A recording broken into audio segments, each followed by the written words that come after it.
Welcome to episode 87 of The Endless Stream. I'm Aidan, and as usual I'm joined by Brian and Kevin. We are three artists, illustrators, filmmakers and all-round shit talkers, and each week we take some of the endless stream of content brought to you through Netflix, Hulu, Disney+, Spotify, Amazon, YouTube. Wherever you get your content, we take a chunk of it, we watch it, and we talk about it. This week we are talking about Neil Brennan's Blocks, we're talking about Jonah Hill's movie Stutz, we're talking about The West Wing a little bit, we're talking about a wide range of chaotic nonsense, we're talking about the video game Returnal, we're talking about God of War, we're talking about the difference between a heart and spirit based improv and an intellectually driven improv. If you like what you hear, please consider subscribing to the podcast. Head over to iTunes, rate, review, like, subscribe, go over to Spotify, do the same things. All of the things that you can do to support podcasts really help us out. Please tell a friend about The Endless Stream. On top of that, you can head to Instagram at The Endless Cast, where we put up art to go with each and every episode. Instagram is a great place to engage with us. You can send us a comment, you can send us a direct message, you can suggest something for us to watch or talk about, or you can disagree with something we've said. Or alternatively, you can send us an email at theendlesscast@gmail.com. All of that being said, let's get into the episode. Keep your business clean. Speaking of unholy, how are you, Aidan? It is a bright and shiny Saturday morning, and I'm up and at them with a cup of coffee. I'm live and in living colour. I was out last night, and I in the words of that guy from that show MASH, I imbibed. It's one of these days where I wish we were doing this a little later, but I'm okay. I got my coffee. Fair. I was trying to remember if it was Elliot Gould or Donald Sutherland that asked that question. Do you imbibe, sir? Were they referring to the reefer? No. They were referring to the gin they were making in their still in their tent in Korea. Have you seen MASH? Yeah, I've seen some of it. Have you seen the movie? I wouldn't say so. I saw Operation Dumbo Drop. Equally good movie. Ray Liotta? Danny Glover? Not Donald Glover. Danny, and what they call him, I also saw that other one with Pauly Shore, the army movie where they have the water, where they're in the water detail. What's that called? Because I used to get that mixed up with Meatballs. Isn't Meatballs the one with Bill Murray where they join the army? Is the Pauly Shore one in the army now? Pauly Shore could be in the army now. I don't know the other one you're talking about. They're the only in the army now, and Operation Dumbo Drop are the only two army movies I've ever seen. Really? Yeah. Did you ever watch? I'm trying to think of. Did you ever see Gosford Park? Nope. I saw Kelly's Heroes once. It was on during the day, but there was an exposed breast and nipple in it, and I was very shocked. At RTE. It was on like 2 o'clock in the day. Did you ever see The Player? No, what is that? Another army movie? I've only told you I've seen 2 army movies. No, it's not army movies. I'm looking at like Robert Altman, because like you might have seen MASH as a TV series because it ran for like 11 seasons or something at that point. Is it 11? I remember somebody saying that the TV series ran longer than the Korean War. But it's based on an Altman movie, and Altman's movies are singular. Like they're you can tell it's a Robert Altman movie. He's got a lovely way of using sound. That being said, he made that Popeye movie with Robin Williams as well, which is great. Well, so you've seen that, yeah? Yeah, I'm sure I've seen before its time. I think I got right off track. I think the question was, how are you, Aidan? I'm okay. Yes. I spent the week trying to wrangle humans. That's always tough. We're talking about going to Edinburgh next year, like trying to put on a show over there. So to my mind, the first step in that is like you can't book a venue at this point, and you can't register as being part of the festival, but you can book accommodation. So I was trying to get everybody on the same page as that. So we ended up getting somewhere booked. Oh. So that's good. But then I woke up this morning and saw that the tickets for a thing we were going to go to in December are apparently sold out. I'm like, oh no, do I do I start trying to wrangle them to make this happen now? Like, how much of any of this is my responsibility to make happen? Because the last week and a half was trying to find a new venue for the show on November 25th, because there was a miscommunication and a double booking, and we were forced to find a new spot to go to, and that was. There's been a lot of like wrangling in the last week and a half, and it's been a constant anxiety in the back of my head. Yeah, awful. And I kind of was like, oh, I've actually cleared all the things up. And then I saw this, like, tickets are sold out for this thing we were going to go to. I'm like, how do I solve that problem? Why do I need to problem solve, Kevin? Should I shut up? Because you take on too much responsibility. You deem people generally useless, and you're the only person capable.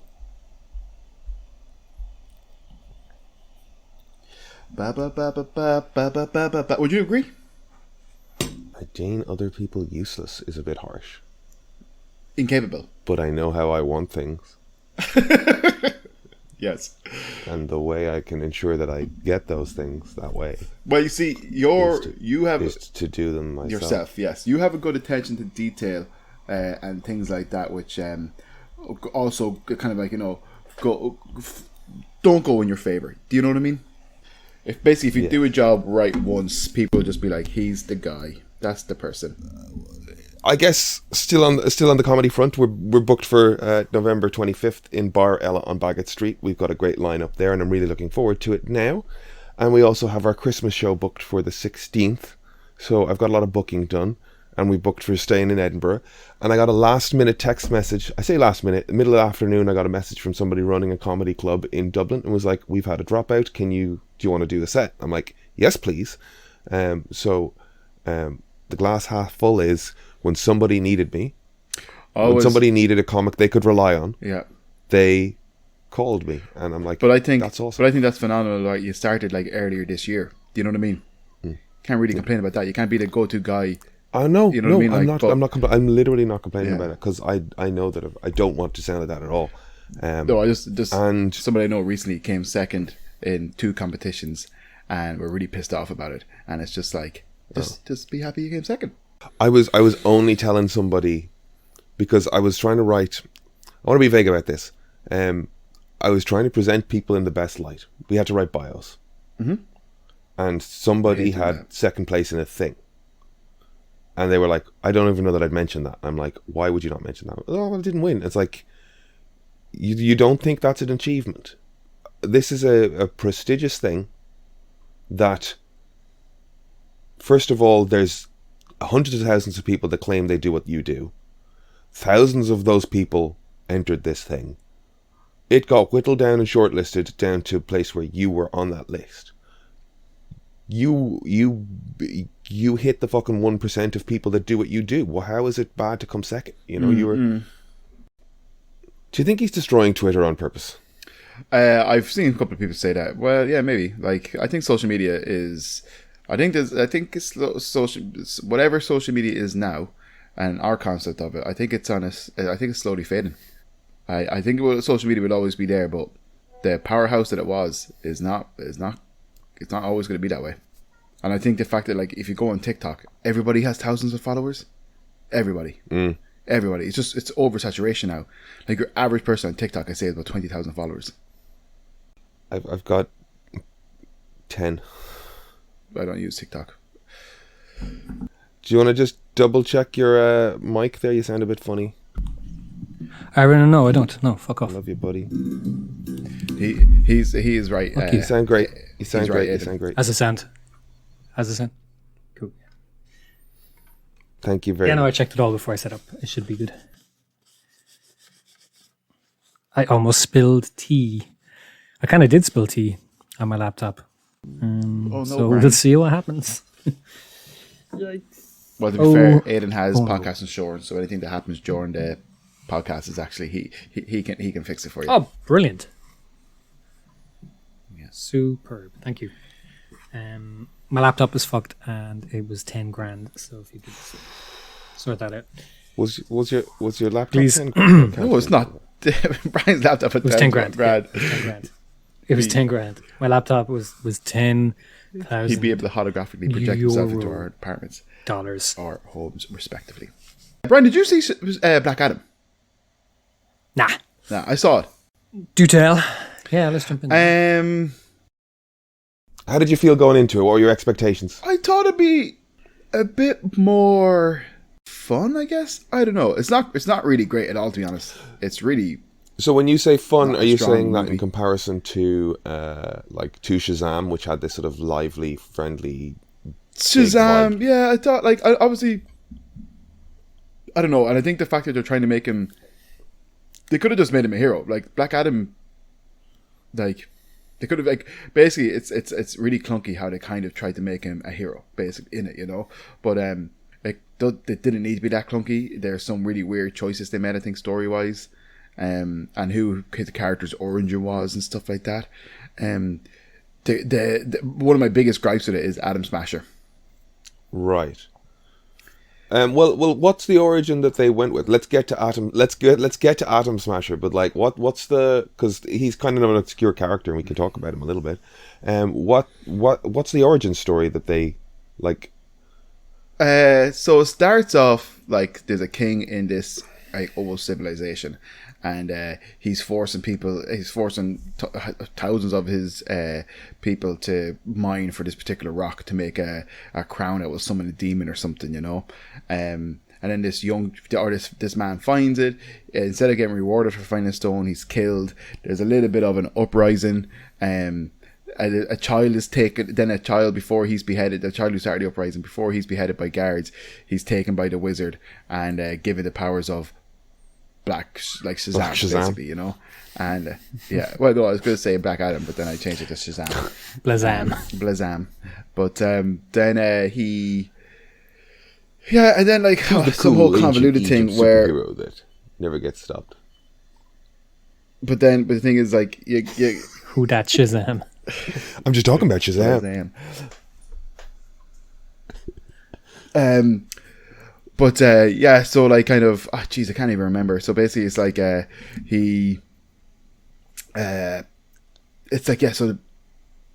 the Tote Adam, I think his name is Tet Adam or something. Right. His actual name in it. He ends up I think his mother is mortally wounded or something, and his father is hurt, and it transpires that the Rock is actually the father and not the kid. The kid isn't the Rock when he was younger or whatever. You know what I mean? It was I can't even remember, and then and I only watched it yesterday, and I watched it at 2:00. But are you saying they revealed that Dad's something? It's not in the origin. They reveal it later on in the film, or is it that you forgot? Oh, so it's really revealed on later on in the movie. Later on, okay. Yeah, so it's a surprise. Yeah, okay, yeah, right. It's a twist. Because I knew that about the film. That. Yeah. Yeah, well, you probably there's a kid about to be executed, yes. And you think then that the kid is saying later becomes Black Adam, but it's actually his father who is a skinny Rock Johnson, fully grown, a skinny Rock, skinnier Rock, aspects of it, skinnier, aspects of it are fun. Aspects of it are as in just superhero movie visuals, some of them are cool and all that kind of stuff, Yeah, because I'm tempted to see it because I like superhero stuff, but I know I'll hate it. I know I'll be bored out of my mind. Yeah, it's and it's long. It's 2.5 hours long or something. It's just mad how much they've put into convincing us this thing's going to be fucking amazing.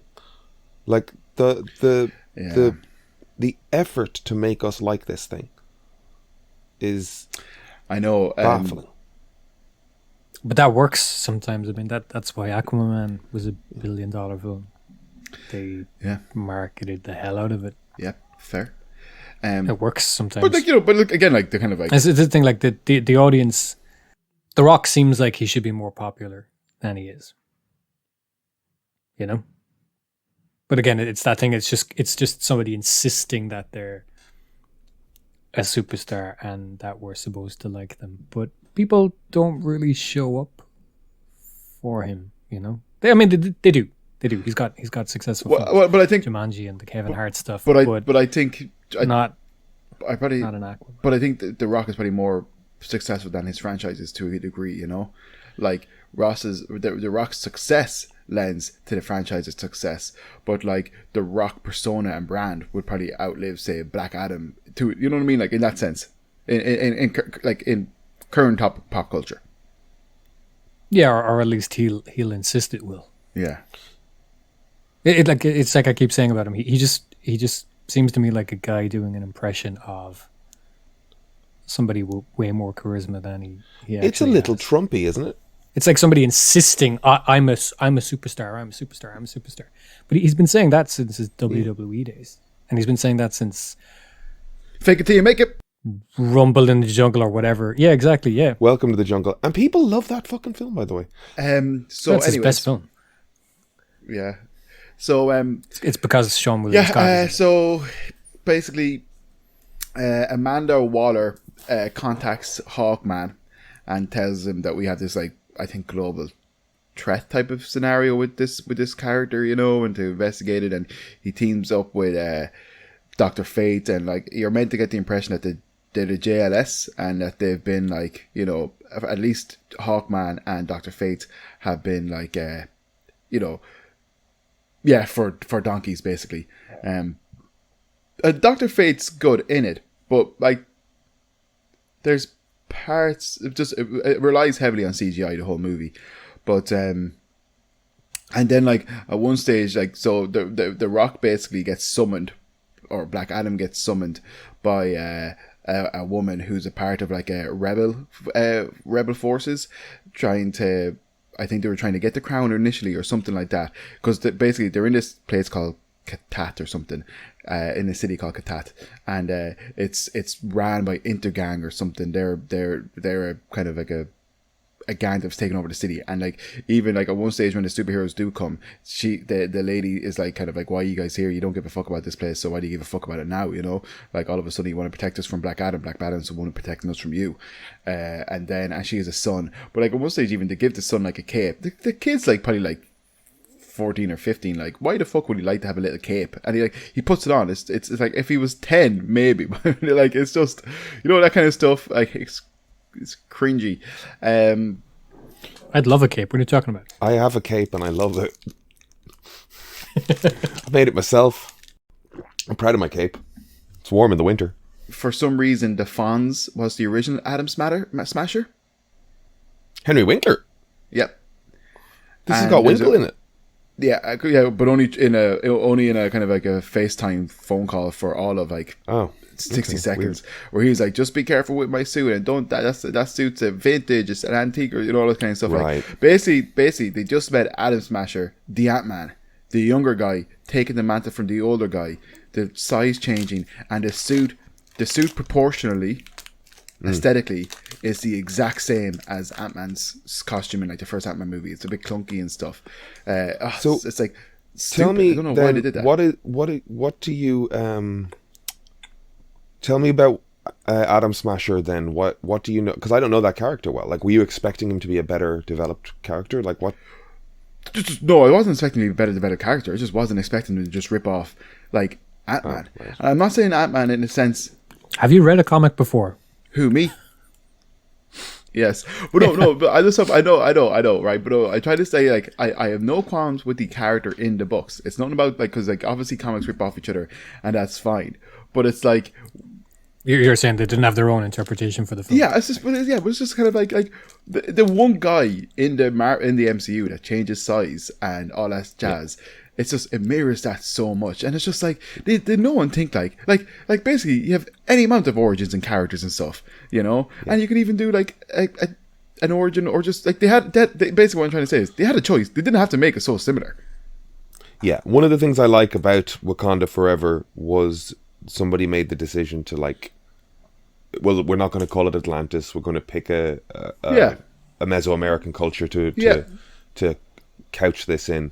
Like, they took what was there. They saw that Aquaman had worked, and they went, what can we do that either sort of pluses this or brings something of its own flavor to it? And that is one of the most successful things in that movie. I don't know if you got to see that.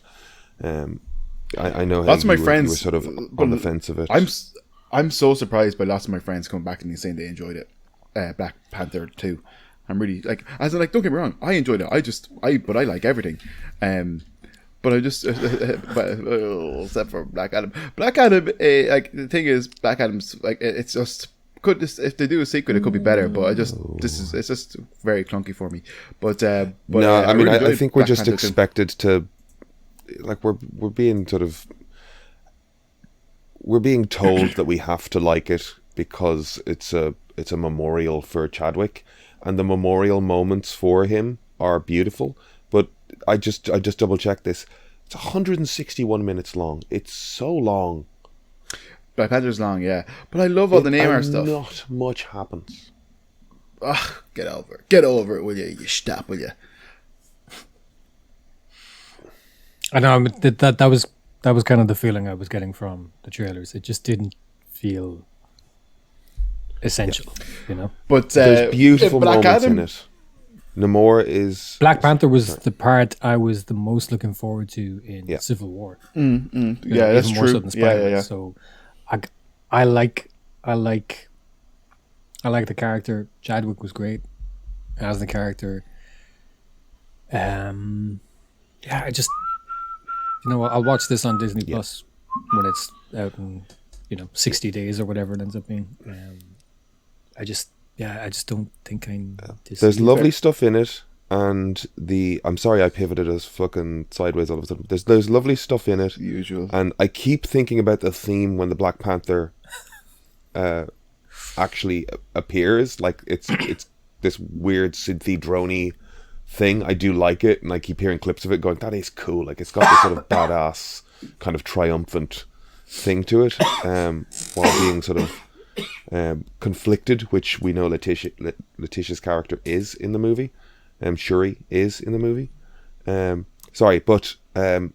they back on Black Adam. Yeah, they sort of. It's just mad watching the publicity of them trying to convince us like the JSA is this big thing. They're just trying to JSA, yeah. They're just trying to proceed as if everything is working. Like, I'm seeing clips of Amanda Waller in it, and it's like, let's just, like, I can call in favors from people from other planets, is a clip I saw. And it's just like, okay, we're just continuing as if this whole universe they've built works. And I don't think it does. That I don't think that's even the problem in itself, because if the rest of it worked, then it would make sense for them to pretend it does, I would say it's probably the smart way to do it when previous attempts haven't really worked at all. Mm-hmm. To just kind of say, okay, well, what version of this do we imagine? Let's just assume that we have that and proceed that way. But it's then the rest of the film doesn't build off that presumption. So what antagonist do they put Black Adam against? How do they get him to sort of weigh in a... This is what I was trying to get to before I keep on getting fucking interrupted by people who haven't seen this fucking movie. Jesus Christ. Basically, it's so on the nose, right? Like, maybe I'm wrong, but because you haven't seen it, but so he's a villain, right? That they're trying to kind of make into an anti-hero, and like, I think it's so shit. I think it's really shit. I just have a problem with these kind of like nonsense kind of characters to a degree. But like, basically the fella he's fighting against is a demon. Like, he's a demon. That's it. He has a pentagram, like he's a big massive red monster with horns. Like, he looks like the devil with a burning pentagram on his chest and stuff. And it's just like they couldn't like, it's basically like, how do we make him look like the good guy even though he's a bad guy? And it's just like, make him fight the devil. Like, make him fight the most generic looking evil.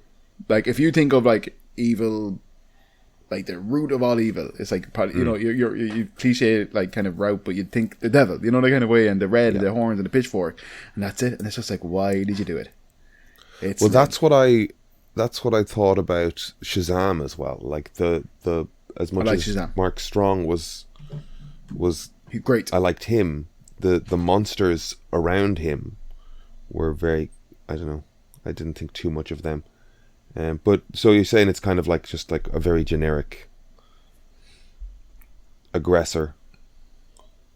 Oh yeah, it's again like it's all CGI. I know loads of these movies are all CGI, but it's just like it's like even like Jeff Bridges in the first Iron Man. Like obviously he's not man in that giant robot suit, but it's like at least there's a character to it. You know what I mean? Like I didn't give a fuck about the villain of this. It was nonsense.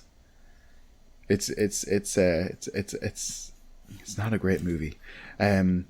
I wished I liked all the characters more. Dr. Fate was great, as in a kind of like just like obviously similar in a lot of ways to Doctor Strange, but Dr. Fate I liked the look of him aesthetically. I think Pierce Brosnan was good as him.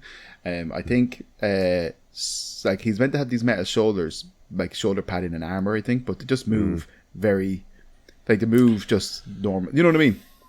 Yeah, no, one of the things that sort of falls into like why I'm sort of annoyed, well not annoyed, but just sort of like uninterested is I saw a little feature talking about Dr. Fate and Pierce Brosnan's role in it, and they're just like, we're going to CG the costume onto him entirely. And then they went in depth into how he could perform on stage, and then they would map the costume on digitally.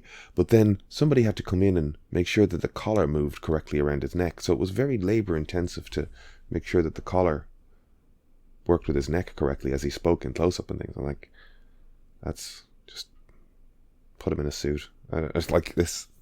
It's good. They could put him in a metal suit. Like the thing is, like they could put him in a muscle suit. It would have looked completely fine on him. Yeah, I don't even think putting him. I think some of this CG suit stuff is we're overusing it. You know, like it features heavily in Wakanda Forever. Brian, the Dora Milaje. It should just be to tweak the. It should just be to tweak the actual costume to make sure it fits like the drawings, because things don't fit the way they do in. Yeah, of course. Illustrations. Yeah. And I think the thing is as well, like, but for the most part, you should be wearing a thing. Yeah, exactly. And I don't care if like the poor actors that are doing these things aren't ripped to Jesus. You know what I mean? Like, but I don't like Zachary Levi. Isn't that who plays? Yeah. He's wearing a suit. Shazam. Homelander. Like, great. Like, just do it. Even Homelander was messing with Jason Eccles, and Jason Eccles saying how he's getting in shape for the role and stuff. And then Homelander literally turned to him and said, like, why didn't you just ask him to put more muscles on your suit? And he was just like, fuck, you know. But it's just like, yeah, do it. Who cares? Also, on the other side of it, though, I'm kind of glad that they didn't, for Pierce's sake, didn't put him through the ordeal of, I don't know, getting in shape and having to wear a really uncomfortable fucking muscle suit for this fucking film. You know what I mean? To get this product at the other end of it. If you had to, it's not great. Yeah, but I wish Hawkman was better, but it's weak. All right, sure. I'll stop talking. You watched it. Fuck's sake. Tell me about Hawkman. Who's watched it? I watched it. God damn it! I don't go on in it. You think what? I think that the CG suit replacement thing is a great idea until you get into close-up, and then you should have that hybrid thing that they started off doing with Marvel, where they would use digital components, and you'd have, Iron Man would have the neck bit, just to see something solid in the shot, because whereas like in Internals up close, the costumes just looked like a rash fest. It was. Did they run out of money or time? I wonder. And Wakanda Forever, the Dora Milaje in their like Iron Man suits.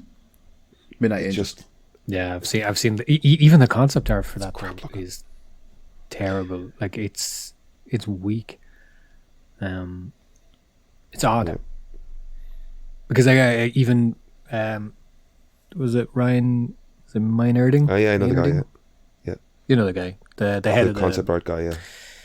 Visual department, in Marvel. He released some concept stuff for Daredevil's She-Hulk suit, and it looks great. It's like maybe kind of over designed, but like the illustration is, you can't really knock it. Whether you kind of would tweak things about the costume, okay, but it's a solid illustration. But the one piece of art I've seen for the Midnight Angels is just.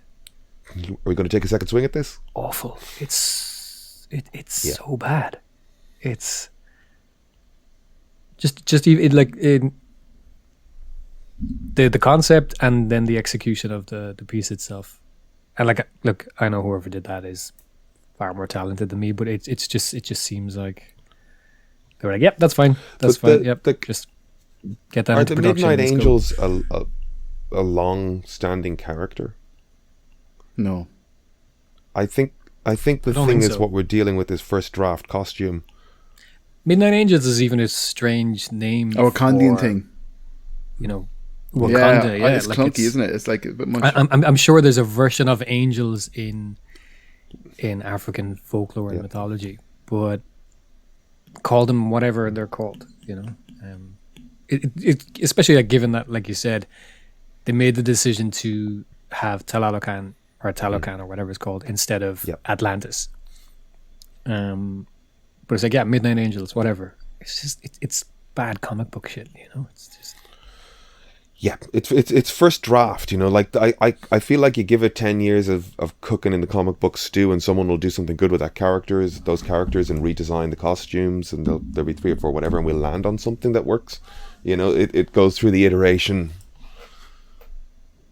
process, but first draft is a thing. I like the things. I like aspects. I like aspects of the costumes in the comics, and I like how they're trying to kind of implement the kind of more tribal masks and stuff that they have in Africa, but the design itself doesn't do any favors to, you know, kind of like what you would believe Wakanda would be or capable of, you know, and especially considering like, you know, their history and everything and their heritage is so important to them. It looks better in the comics. God, we're. I've seen as well though. Like, does everybody have like a heads-up display kind of shot? Riri Williams does. I don't. And do the Midnight Angels as well? Because they've got masks. I think they do at one stage, Brian. Maybe cut to. I don't know. Because that's a strange choice. That's what. It's a strange choice. It's a strange choice. But also, the thing is, bloody Okoye doesn't need that. The Midnight Angels first appeared in June 2010. Okay. Yeah. Well, it's funny that they have the character in the show go, or in the movie go, this thing is ugly. Multiple times, the person who has to wear it ends up going, this is so fucking ugly. Yeah. Well, maybe it's just So then they presumably designed an ugly costume. Dude. So Black Adam, ultimately, no. Well, does he win? Does he defeat the bad guy? Yeah, I guess. And what did you see The Rock's tweet, like congratulating Wakanda Forever, and then like at the end of it he had hashtag Black Adam? It's just that's fucking. No, trashy. I didn't see that. Brilliant. Hilarious. Yeah. Well, he's a villain now. He's not. What do you think it does for setting up? Like I saw a clip of, you know, the Cavill cameo. It does nothing for setting up. It does nothing. It does nothing for setting up anything. If people think it's going to set up anything, great. That's that's on them. That's brilliant. But But Henry Cavill came back. Yeah, for another post credit scene. It's like Henry Cavill has been Superman in more post credit scenes than actual movies, you know. And it's just like kind of DC have what 3 movies now, at least 2 movies that they're not releasing because of X, Y, and Z, and it's like doesn't mean anything. Doesn't mean anything. DC haven't they've not released The Flash, they've not released Batman or Batgirl, and they've not released Aquaman. Is Aquaman 2 just sitting there? Aquaman's not finished though. Aquaman 2's not finished. Isn't that? I thought that was going to come out this year. No, I don't think so. Well, they don't know what to do with it because of they shot all the. I think they shot a lot of it. I thought they were kind of like trying to cut one out of it and stuff. No, that's just okay. rumors. So you saw Black Adam though, is basically what we're getting to, and it's no bueno, and Superman shit doesn't set anything up. And when I look at it, I think about that movie Doom. I was like, yep, The Rock was in a movie, and I saw it, and I cannot tell you anything that happens in it. I feel like it's just going to roll past me. I know, and like there's also, oh my god, there's also another character in it. Oh my god, what's their names? Like Tornado or something? Like they're a wind character. Red Tornado. What is, no. What is it, Brian? Cyclone. Yeah. Cyclone. Yeah. Cyclone. And like kind of they just shoehorned her in there. Really, like they Cyclone and Atom Smasher are just shoehorned in there. Cyclone character wise is like a much more interesting character than the likes of Atom Smasher and stuff. But like Pippi Longstocking, you know, she rocks up in a very kind of like costume, you know, that's meant to be her civilian attire, but it's very costumey, and I hate when movies do that. No, it doesn't matter what the movie is, you know, that kind of way. I hate when like they're meant to be a normal character, but they rock up in something very like, this is a costume. Yeah, it's like this bit here and this bit there. It's like you see wardrobe all over, like. And there's one scene where she looks really cool in it. She's doing her cyclone thing, but then they just repeat that again and again and again. You know, so yeah, and they made her kind of colors green and purple and stuff. So it looks more like gas clouds and poisonous gas as opposed to just like wind powers. Yeah. We see so much of this movie feels like, or at least the hype that they're trying to build up is around, you know, will Superman and Black Adam fight? And it's like, nobody, what fucking child cares about that at this point? And I guess the answer is children. Because we all know the narrative arc on that sort of thing. It's like they either don't let anybody win so that both characters remain sort of whatever, or they just start fighting the same. Anyway, look. Did you watch anything interesting this week, Brian?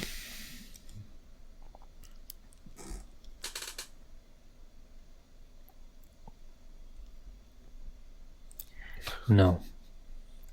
Did you watch anything? Let me rephrase the question. Let me rephrase the question. I know you were watching that Neil Brennan stand-up set or special. Did you enjoy that? Okay. I'm just trying to reach now for things I know you watched. Who's he, Brian? He's I guess he's best known for being the co-creator, maybe even, of the Chappelle Show. Oh wow!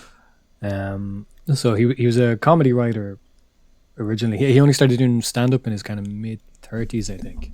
So he wrote comedy writer. He wrote a lot of racist jokes. He wrote, he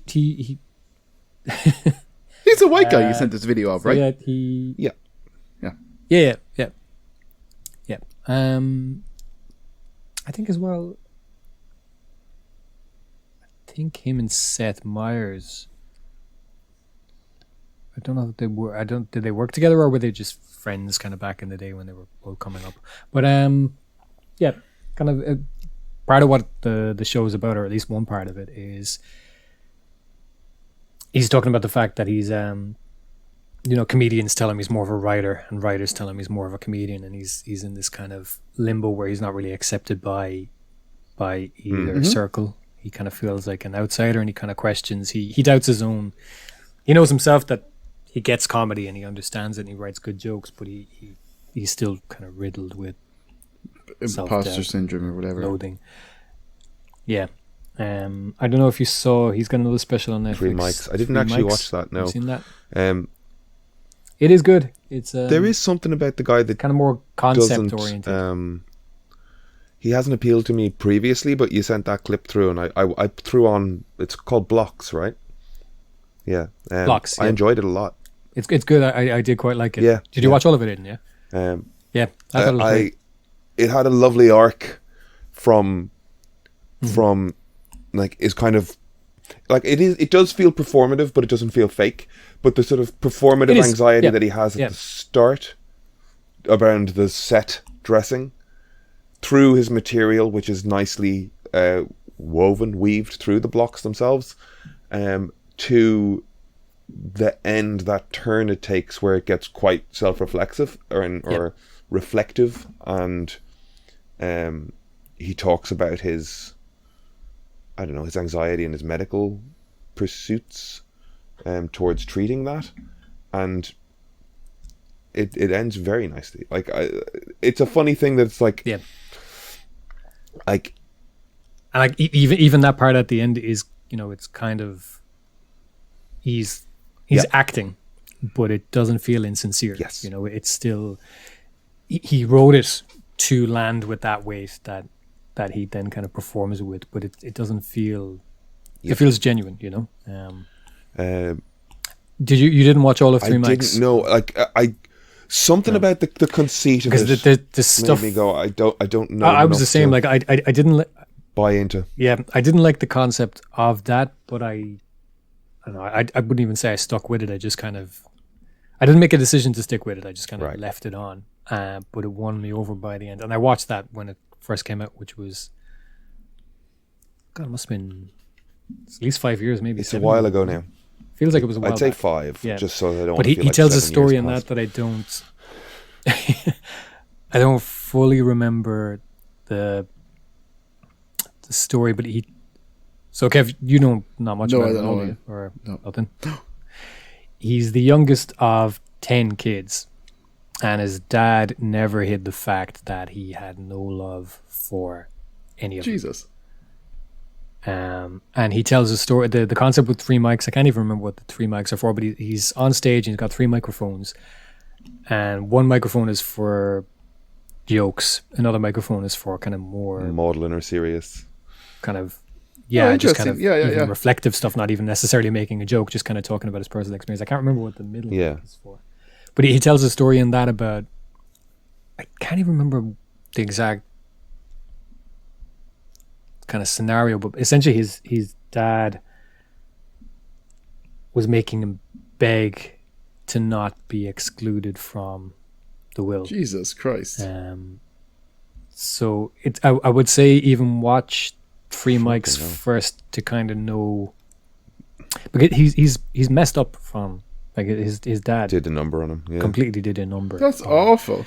And he talks about that in Three Mics, and he's still Processing it. Yeah. dealing with it in blocks. So that stuff lands even, like, you thought it It landed did, quite yeah. well, Aidan. I think it lands even stronger if you know that story. I wish I could remember the details of it, but effectively his dad was on his deathbed and was still trying to, his Emotionally. dad was just a piece of shit to the very end.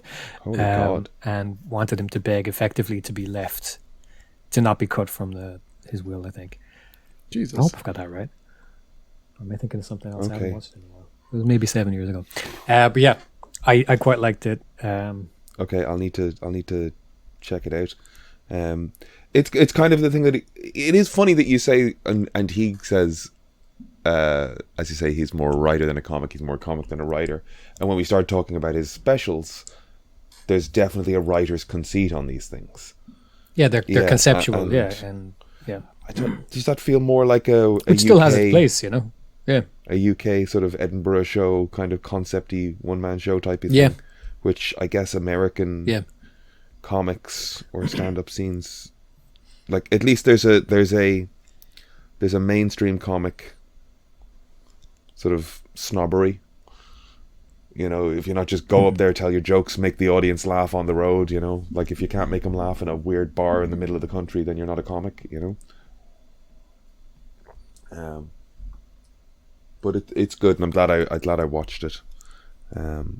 There's I love that he went there with that Mulaney joke. I was Yeah. because it before he even said it, I was like, I wonder what he makes of Mulaney. And then he actually went there, which I 100% know that it's my was bias fun. and my mindset, but the moment I saw Mulaney and his wife on that episode of Comedians in Cars, I've probably said it on this podcast again, but the moment I saw them together, I was like, that's not working. I don't know why. Yeah. Did everybody get that impression? well, it's not even that. It's just the guy.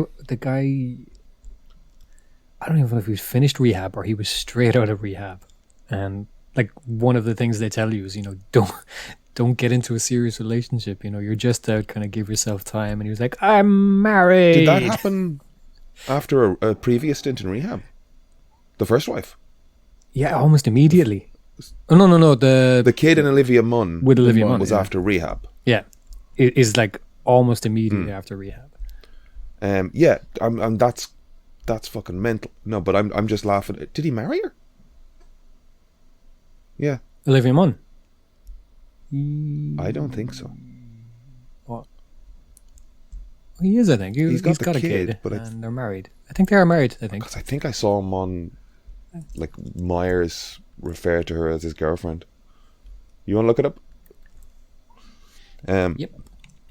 I'm just talking about the first wife, the interior designer, or the whatever her fucking role was. I watched. I didn't actually get through all of it. I was watching the Stutz thing, the Jonah Hill thing. Yeah, I watched that as well. I liked it. Yeah, I was enjoying it. I didn't know what the world was making of it. I was watching it going, this is kind of interesting. I didn't get to an end of it. I've got like 20 minutes on it left. Like, I was unsure. I don't know. I was unsure watching the whole thing going, is this a bit? Like, I was, because I didn't hear anything about it. I just saw the artwork, and then it has this moment where they dismantle the conceit that they've set up, where they mentioned the fact that this has been shot over a longer time than it's kind of letting on in the first 20 minutes. And I was then watching it going, I'm not quite sure what this fucking thing is. If you've watched it all, do you have any thoughts on it? Do you want to... It was interesting and I was enjoying it, but I was unsure how to feel about it while I was watching it. Yeah, I don't know. I think it's just... it's a biographical documentary, basically. I really liked it, and I really liked the kind of initial concept behind it, where Hill just has so much love and admiration and respect for the guy, and the the help he gave him, that he thought it could be beneficial for other people to kind of get a little window into what the process is and what the tool sets are and what the process is like, and what and maybe it could be helpful to people, and just a really nice idea, and it's a very human story. And the guy's interesting as well, like just aside from the concept being interesting, but he's an interesting chap, yeah. Interesting guy, and just he's unconventional kind of by a lot of therapists kind of standards, so I really liked it. People should check it out. Like, I was in a weird place with it. I put it on while I was working yesterday, and it only popped up on Netflix during the week, but like I was seeing clips of people saying this is the stupidest thing or this is really good. I was seeing both. I was seeing this is self-indulgent and whatever, and I was unsure what I was turning on. I was unsure if it was going to be a bit, or if it was going to be sincere. Right. So I had seen the trailer for it, so okay. I would have been kind of shocked if it turned out to be a bit at any point, because the trailer didn't give, obviously rightly didn't give that impression. So I guess I had a...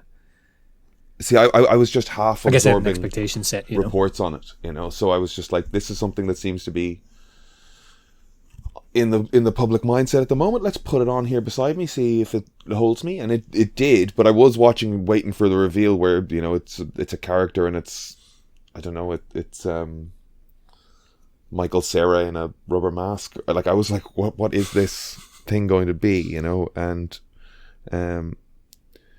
but Hill has made a lot of strides towards, like, as a filmmaker and as an artist, rather than, I still think of him as his super bad days, but like he's made a couple of features at this point, right? Was it mid-90s was him, or I get mixed up with the Bo Burnham one, and which was Middle School or something like that, wasn't it? It was Easy A? No, not Easy A. Shit, I can't remember. Come here, old men, forget the names of movies. It had your man with the head in it.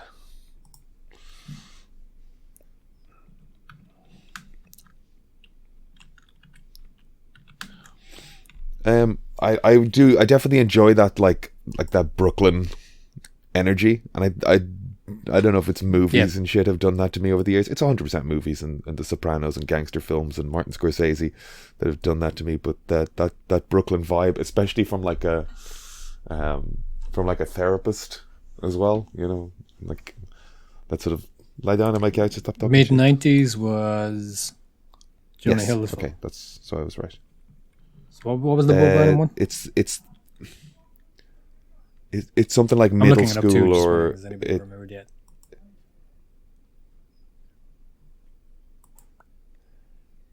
Eighth it's a eighth grade. Eighth Okay, grade. It's a school year. I knew it was something like that. grade. Yeah. Did you see eighth grade? No, I saw Right. Hill's one. Stutz was interesting. It's nicely shot. A lot of stuff popping up on Netflix, I guess, coming into Christmas season. Glass Onion's going to hit there in the mid-December, isn't it? Like that's almost being released on Christmas Day or something, isn't it? It's going to cinema release first, and then we'll be on Netflix, I think, for Christmas. Yeah, I think I want to see that in the cinema. Actually, I kind of do too. I was listening to Kermode talk about it, and he was like, "It's got a week's release in the cinema, and then it's going to Netflix. It's got a real narrow window, and that's probably the cinematic, or sorry, the Oscar window. It has to be in a theater for X amount of time as well." yep. But Kermode said it was pretty good, so I look forward to it. He's my go-to for film review. I tell you what I watched this week that I haven't seen in years. I just put it on. The Natural. I don't think I've ever seen it. I'm familiar with it, but I remember I haven't really actually liking watched it, but it's a weird movie. It's a weird film. is this the one with the lightning baseball bat? Yeah. I mean, I guess Field of Dreams has this sort of like, there was a weird period where people were like supernaturalizing baseball and like making it very mystical and spiritual. The only way, I don't know, the only way American culture can engage with spirituality, I don't know, there was a weird romanticism of it. But like, he's a Cub. Robert Redford is a rookie baseball player going to try out in the early 40s. Like he's like getting on a train for the first time. He's a real hayseed, and that turns into some serial killer shooting him in a hotel room in like the first 20 minutes, and then you never see her again, and it cuts to 16 years later, and he's like this over the hill guy that had to work his way up the leagues despite this sort of injury. And then he's kind of sidelined because he's the old guy. But then Michael Madsen's character jumps face first into a wall and dies. So he gets to step up.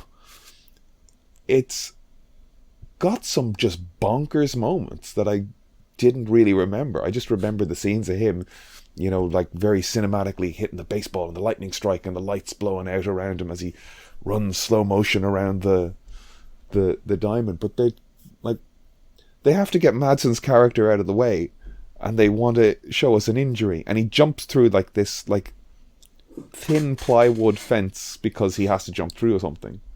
So, but you look at this stunt and go, "Ah, he's fine. That thing was 3 mils of wood."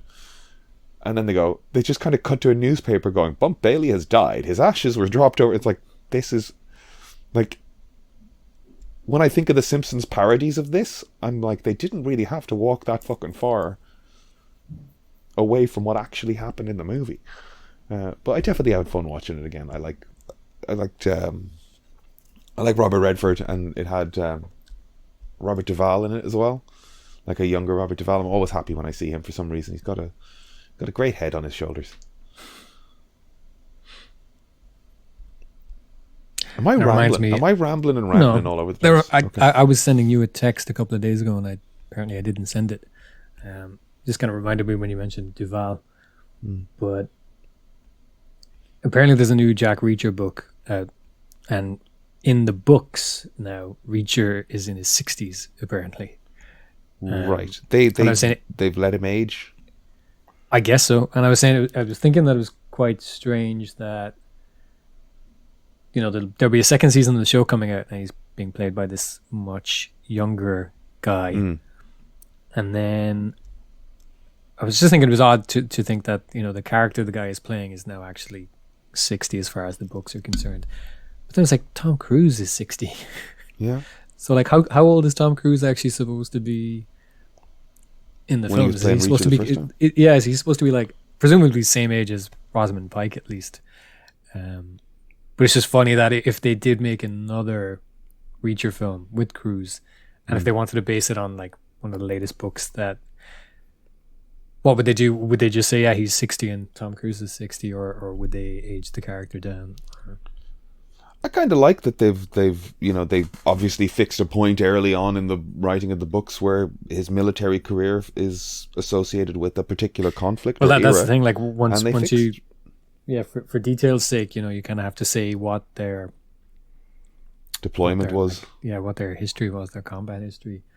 Yeah, It's I like mean, with they the ran into with trouble the- with like Nick Fury was a World War II. Yeah, Suddenly and he was a then Korea. Bosch, Suddenly he was a Vietnam. in the Bosch TV show, I think in the books the character was a Vietnam vet, I think. Right. Whereas, you know, now it's either Iraq or Afghanistan, I think, in the TV show. Yeah.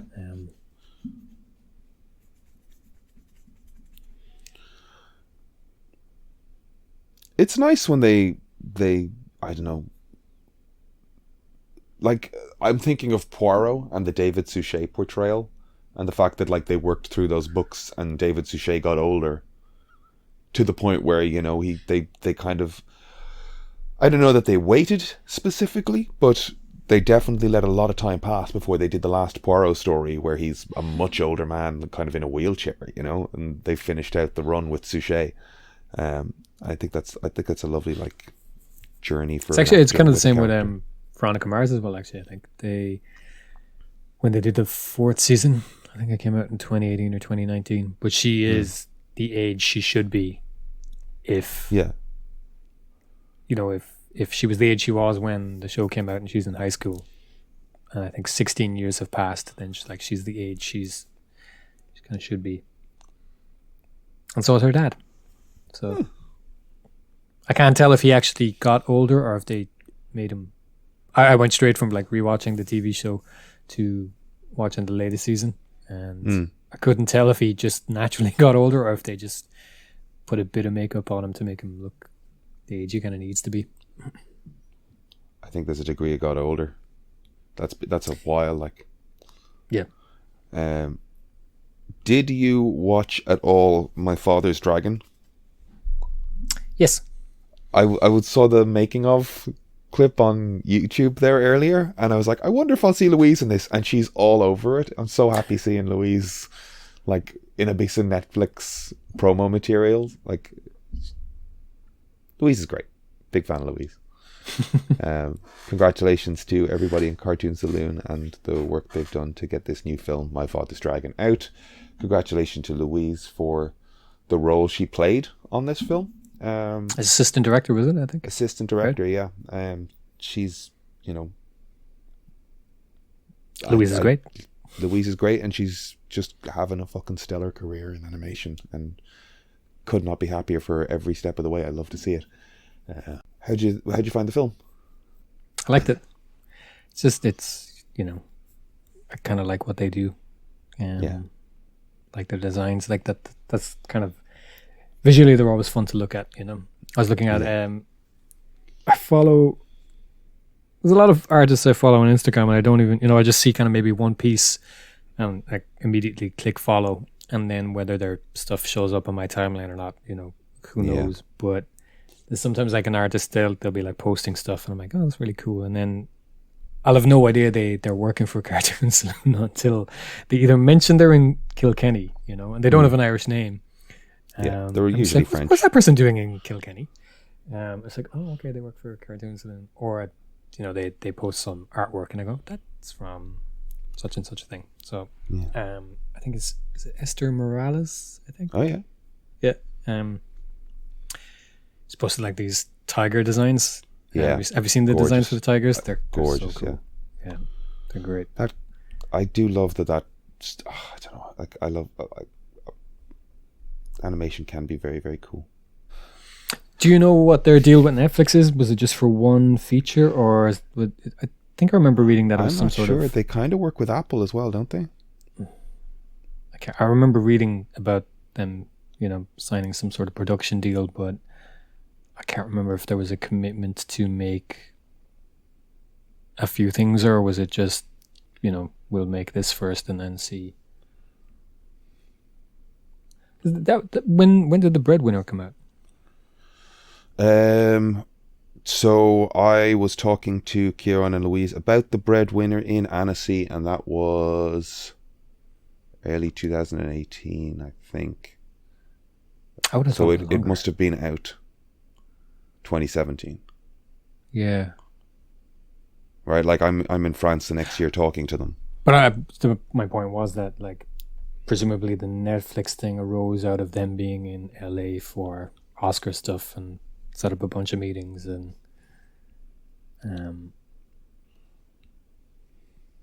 this is back in Netflix's kind of glory Spend days money when they heyday. were spending like content. So I wonder, will we see more under that partnership, or I think the Apple partnership took over though, didn't it? I can't remember. Let's ask Louise. Get her on there. Yeah. You okay, Kevin? Yes. I had to leave shortly, but yes. Okay. You sort of disengaged on us there. Are you all right? Yes. Okay. Where's the house, Kev? Oh, dream that somewhere. I'm trying to contribute rather than just asking people, did you watch the thing? Did you do a thing? Did you watch a thing? I started doing an improv class on top of things, which is like built on like a mono scene. So I'm doing like a 6-week course that has like a showcase at the end of it. And I went to the second class there on Monday, and the woman running it was like, how many people are you bringing to the showcase? I need to know for booking venue. I'm like, I never invite anyone to anything. Zero. There's like nobody I would invite to that. Like I'd say it to, well, see, this is the thing, I differentiate my groups of people. I would never sort of drag ye to a thing like that. That I'm in. Like if there's a show I think is good and we should go and see and laugh and have a drink together, I'll do that. But like I'd never go, I'm doing a showcase, come and watch me. I think that's sickening. It's disgusting.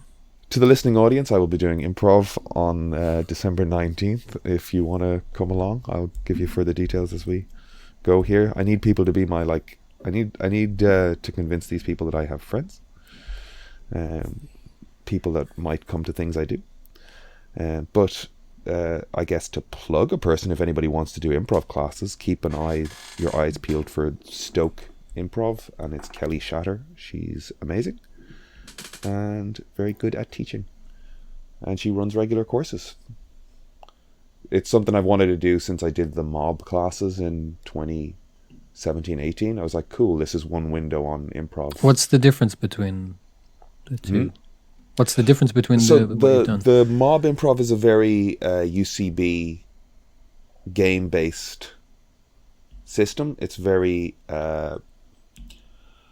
I'll end up describing this wrong, but the style they teach focuses on finding an unusual thing and heightening it, and so you kind of, as you enter a scene, you and your partners or your team sort of find, oh, this guy always eats cat food. And as it goes on, it's like, well, if that's true, he does this weird thing, what are other weird things he does? And that's kind of the mindset you bring to it. Whereas the stuff that we're doing through this angle is kind of got a more, I think she said she's deriving more from Commedia dell'arte and like dramatic actors methodologies. And it's much more grounded in you and your partner slow down, or the people in your scene slow way down, and just establish a very natural reality. So if you're, for instance, a customer coming into a library and here's a librarian, actually be in that world for a bit and interact like something normal, you know, and have natural human reactions to things. And as you do that, you will find things that are amusing, and you will find quirks of these characters that are smaller, subtler, more real, and you can then build and heighten a bit. But like an example was that, like, doing that scene or doing that exercise, somebody used a library as a location, and you know, it was this guy's first day and he was afraid of fucking up, and the first thing that happens is someone comes in and goes, hey, somebody moved all the stuff in the fridge, moved the lunches around, and that becomes a point of contention. And then somebody else came in and was like, hey, somebody parked in the wrong parking spot, and she stopped it there and went, you're picking up a pattern and you're trying to heighten it, that this guy keeps fucking things up, and that's not what we're doing, right? So okay, he had a misstep, now he's anxious in that world, he's going to be more careful. Play that rather than just trying to heighten these that one moment. things. Yeah. And our group is pretty so it's chaotic. kind of more character based and more event based, really. Then. Yeah, she talks about performing from sort of heart and emotion rather than from the mind. And like, I'm very like, what's the gag? What's the pun I can throw out over and over again, and it's new for me, and I like it a lot. There you go. I actually did a thing this week. I mean, you do stuff every week, though. Yeah, I know. You're very busy. And that's not a joke. You are. You're just saying it like it's the one thing you've done in a while, but it's probably one of 10 things you're doing. You playing God of War? Did you finish it? Just the day it came out. I'm playing 3 things at the moment. 2 of them are new, and one of them came out 5 years ago. What's the 5 years ago? Shovel Knight? Hollow Knight. Hollow Knight, sorry. Shovel Knight's a thing too, right? Shovel Knight's a thing also, yeah. Okay. Yeah, I think I mentioned Bayonetta and Hollow Knight 2 weeks ago. Yeah. I guess you didn't talk about God of War. Yeah. Are you enjoying it? Or did you just touch into it and move on? I only played it for a bit the day it came out. So I kind of picked it up that morning. Played it for a couple of hours. Really enjoying it. Like, it's stunning. Mm-hmm. It's probably too soon to kind of say much about it. Like, there's kind of funny... Like, there was something that I was kind of simultaneously happy about, but also...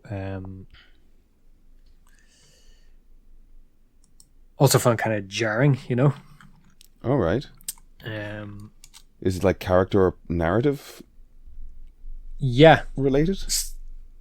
Yes. So, kind of opening scene. The first game ends with a kind of it's like a premonition or a dream sequence, and it shows Thor showing up at their house, kind of at the game's end, you know. Right. And then the game Ragnarok kind of picks up, not right at that moment, but it starts. You got a little bit of a game intro. You go back to the house, and then Thor shows up. Right. And Thor looks very kind of mythology accurate. Right. He's a big redhead, as opposed to, you know, we kind of picture this Nordic Swede kind of thing, but in the actual stories, he's this big burly redhead. Yeah, powerlifter body rather than a... Yeah, and that was cool, and I was kind of watching that, and I was like, this is interesting, and I was kind of curious to see what their take on Odin would be like. And design-wise, it's Richard Schiff, and he's basically being... Richard Schiff? A bit Toby Z, yeah, you know, and it's just... I love him, and I love the... I'm so happy. I love the take for Odin that, like, he's essentially, he looks like Richard Schiff, basically, you know, and I thought it was kind of fitting for Odin. You know, he's Thor's father, but in all the stories, he's kind of more driven by pursuit of knowledge, kind of esoteric knowledge and things like that. So it made sense for him to not necessarily sacrifice an eye for sight. Yeah. For foresight or something along those lines. Yeah, and he's still dangerous. He's still very powerful, but he doesn't have to look like Thor, but grey beard and whatever. So I kind of like the way he looks. I love the fact that it's Richard Schiff, but it's just kind of a bit feels kind It of is a bit anachronistic. Yeah, it's just. But again, it's too soon to say whether I dislike it or not. It's just, it's Toby Z. It's very hard to separate him from any kind of version of him that I'm. Is Thor Brolin? No, he sounds very like him, but it's a guy from. This guy from Sons of Anarchy. I think he's in the first 2 or 3 seasons. He gets killed off. I think. I can't remember his name. Kev, you might know. Okay. Is it Odie, or is that the character's name? Oh, Sons of Anarchy? Opie.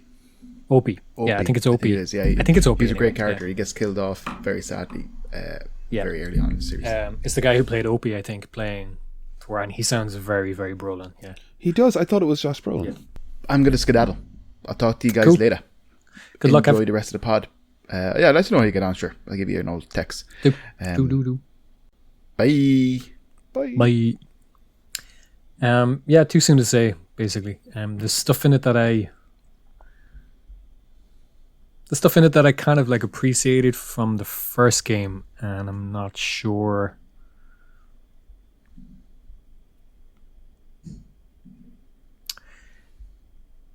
It kind of teeters a bit close to the Ubisoft open world thing sometimes. Right. If sometimes it feels a bit checklisty, but I think Right. it's probably got the best approach or solution to that kind of thing. You've got a map with a bunch of icons and stuff. And on the one hand, I like the fact that like literally when you're hovering over an area, it shows you like all the collectibles, all the kind of quest related stuff in that area, like 1 out of 10 or 0 out of 15, what you've done in that area. So you can kind of, when you're done with an area, when you've kind of found Well, that's good. everything in there, and it's presented in a very checklist format. And I definitely appreciated kind of first time around, but I think there's probably a bit more immersive way to do it. Like I don't like those. I don't like when a game feels too much like a to-do list. I got a real vibe playing like I know I'm a God of War game behind, but I got this like vibe off God of War that it was, or the makers of God of War, that they were very good at cherry picking features or game elements from other. Yeah. Like they played other, like sometimes you see a video game, you're like, this is a third person whatever that. But this one was like, these guys are watching puzzle games. I think that's on the and money. Yeah. rhythm games, and they're watching other things to pick up puzzle features and stuff. Like what was the name of the game where you had to like align the camera right to get the platforms lined up so you could like, there was a game where you put the camera affected your world. There's And 2 games I can think of, I think, that did that. yeah. One was a black and white game with kind of almost like a stickman kind of. I can't remember what that was Okay. called. And then the other one was a Monument Valley or something like that. Something like that. Where you There's also aligning up Fez, your where cam- your Fez also then Changing kind your of has a route, bit of yeah. that. Yeah. So I saw that. Yeah, I think there might literally be a bit where I was playing God of War 3 and I'm like, they've lifted this idea from Fez. It's not a bad complaint. Yep. I'm just like, they're vultures in a very effective way. Yeah, So when even things like they changed the combat to the triggers, so it's not on the face buttons. So like normally in a kind of a action hack and slash type game, Yeah. it's on the face buttons. So your X, Y, or circle X, whatever. But the From Software games put the attack buttons on the triggers, and it feels weightier. Like kind of hitting those triggers. It kind of aligns better with the concept of like a heavy swing more than a face button does, and they lifted that, with the axe combat. It makes more sense for it to be on this kind of on a trigger, basically. It just feels it feels heavier, feels weightier, and it's kind of a good call. But it's And definitely the something they haptic on took it as well. from. It's definitely something they took from kind of From Software stuff. But yeah, like I definitely prefer the way they. It's kind of the risk of open world games anyway. Elden Ring and Breath of the Wild are definitely the approach I prefer to open world stuff, where there's a bit more discovery. You do want some indication that like one of the ways Elden Ring does it is that once you realize that there's a certain type of thing in the area, whether it's like a kind of a catacomb or something like that, it gets an X is placed on it on the map when you've completed it. So when you discover it, it's added to the map, and then when you complete it, it's X'd out. So you can at a glance see I've at least done that thing. Whereas with God of War, it's literally a to-do list on the left-hand side of the screen. It has the name of the area, the percentage complete, then the types of quests. So if it's like find the ravens, it tells you there's 3 ravens in this area. There could be 10 in another, and you've found one of them or 2. I like the fact that it's kind of telling you, yeah, there's something else here. Poke around a bit more, but I wish it wasn't so prescribed. Where it's just like it's a checklist. It's literally a checklist. I do like it to a sense, but I still think there's a balance to be had between the Elden Ring approach, where it's just very, very abstract and kind of ambiguous, sometimes a little too much, and then the far side of it is the Assassin's Creed thing, where it's just you've got 5 types of activity in an area. You've got the watchtower one, the trailing one, you've just got mission types. And Horizon kind of falls into that trap a bit as well. Horizon Forbidden West and Elden Ring came out within a week of each other, I think.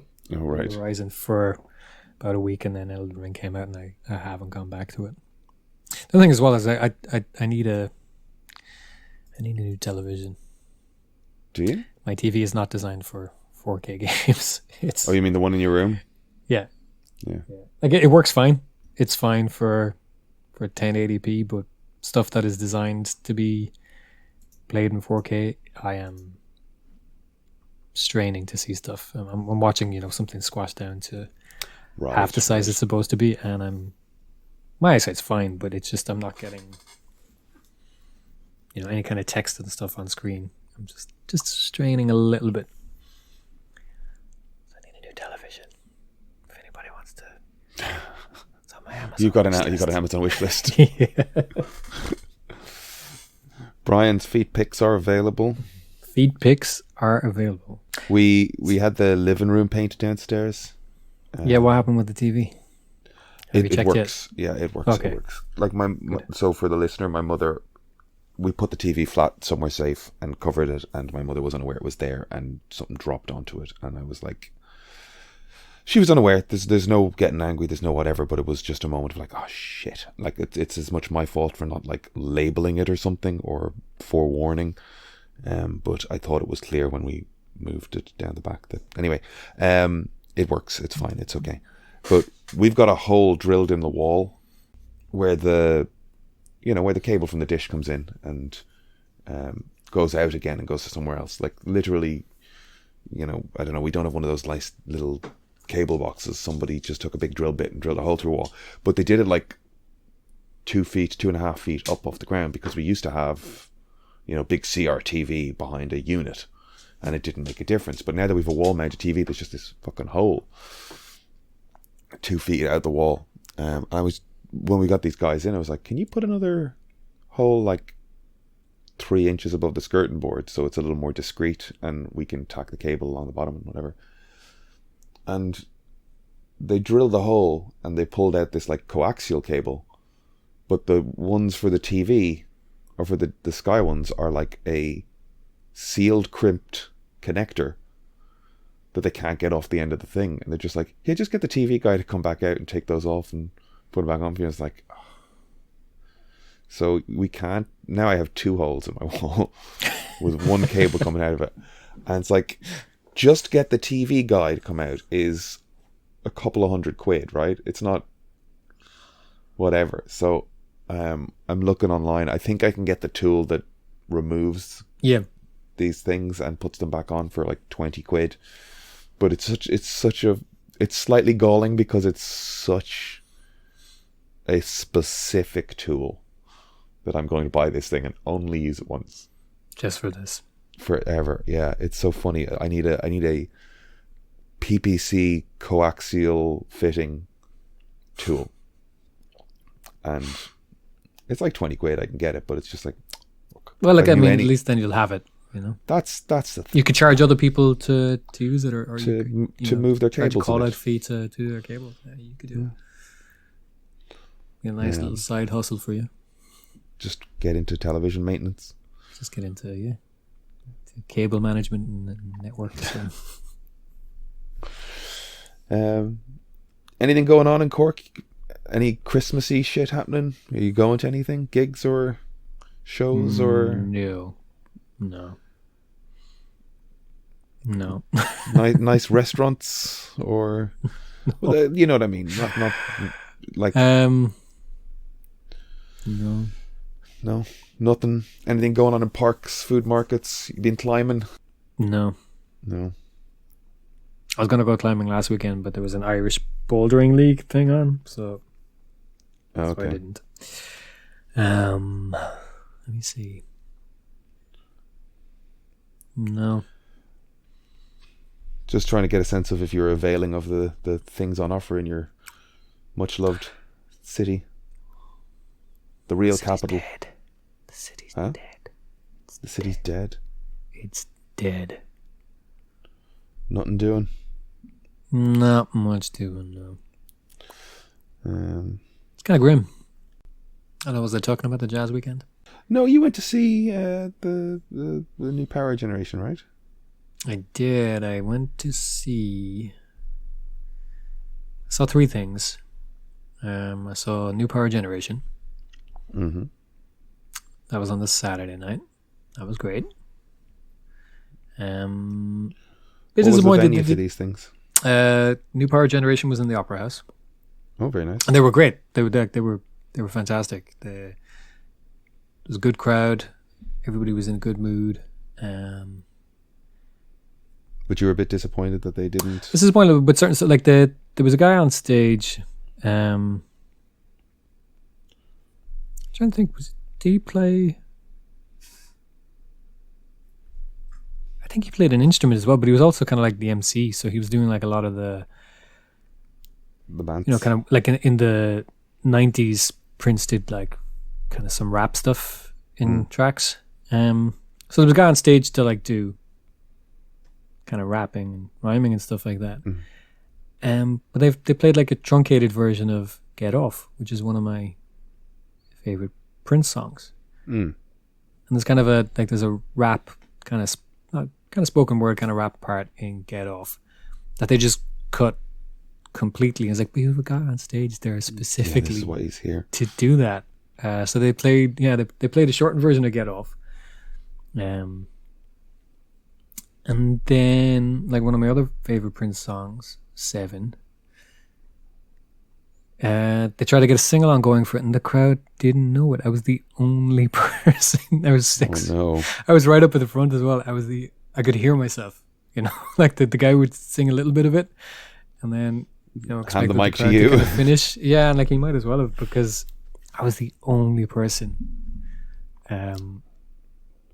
I even like, I took a video of it, which I can never post because I'm the only person singing along, and I can't hear myself, so I'm out of tune, so Yeah. it sounds awful.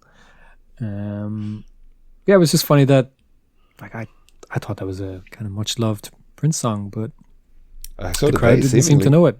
Yeah, exactly. Yeah, the band are obviously used to doing, getting a bit of crowd participation for that one. And sorry, 1 sec.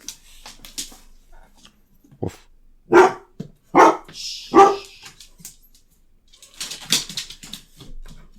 That's me 1 sec there. That's okay. Take your time. Where were we?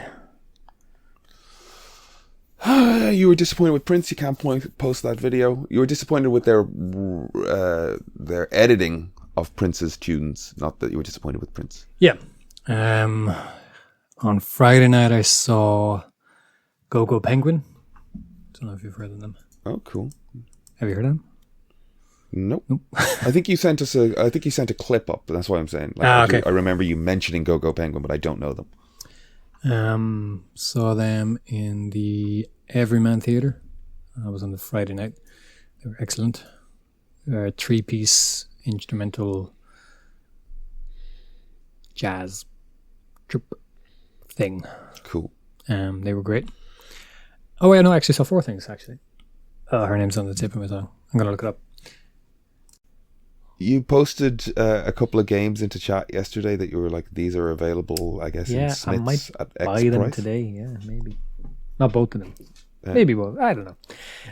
They're rarely that cheap. Which So they're almost always 75 or 80 euro. So now that they're 35, which, that's a significant price reduction. yeah, Demon Souls remake and Returnal, which is a kind of a, I don't know if it's procedurally generated or not. I think what's Returnal about? Returnal is a shooter, third-person shooter. I think it's, I can't remember, is it kind of a roguelike procedurally generated thing? So you're trying to progress through a biome or a level, a certain kind of particular theme. You can get certain upgrades and kind of power boosts along the way, but like there's usually some type of offset. So like you might get something like increased rate of fire or increased damage, but there could then potentially be something like you might take like an extra percentage of damage. So each run you do, you're kind of weighing up what kind of loadout am I going with in terms of like what types of upgrades am I going to try collect and kind of build my character up to. If you die, you lose all of them, and then when you play again, I think the level layout, the enemy types will be the same, but the locations and the level layout might be different. I'm not sure. The kind of premise of it is that you're an astronaut trapped in some sort of time loop. Right. So each time you Returnal, it's kind of fun. Yeah. So each time you die and you come back, you're trying to progress a little further each time and break the loop. Yeah. It's kind of very fast paced, kind of arcade style shooters made by Housemarque Games, who that's kind of their specialty. I'm trying to remember the names of a couple of the games and I'm blanking on them. But they do kind of retro arcade style shooters. This is their kind of first foray into something. Usually it's kind of like a side scroller or something, kind of a retro style, whereas this their kind of, I think it anyways, their first foray into a kind of a more modern third person kind of shooter style. But it looks great. It's kind of fast paced. I've heard it's pretty tough, but I think it's maybe one of the most kind of highly rated exclusives on the PS5. So I just never felt like paying $80 for it, particularly given the the type of game it is. I don't know what kind of mileage I'll get out of it, but yeah, I might buy it for 70, but certainly not 80. But 35 is very, that's a very sweet spot. Yeah. I mean, 35 is great. Games are rarely that cheap.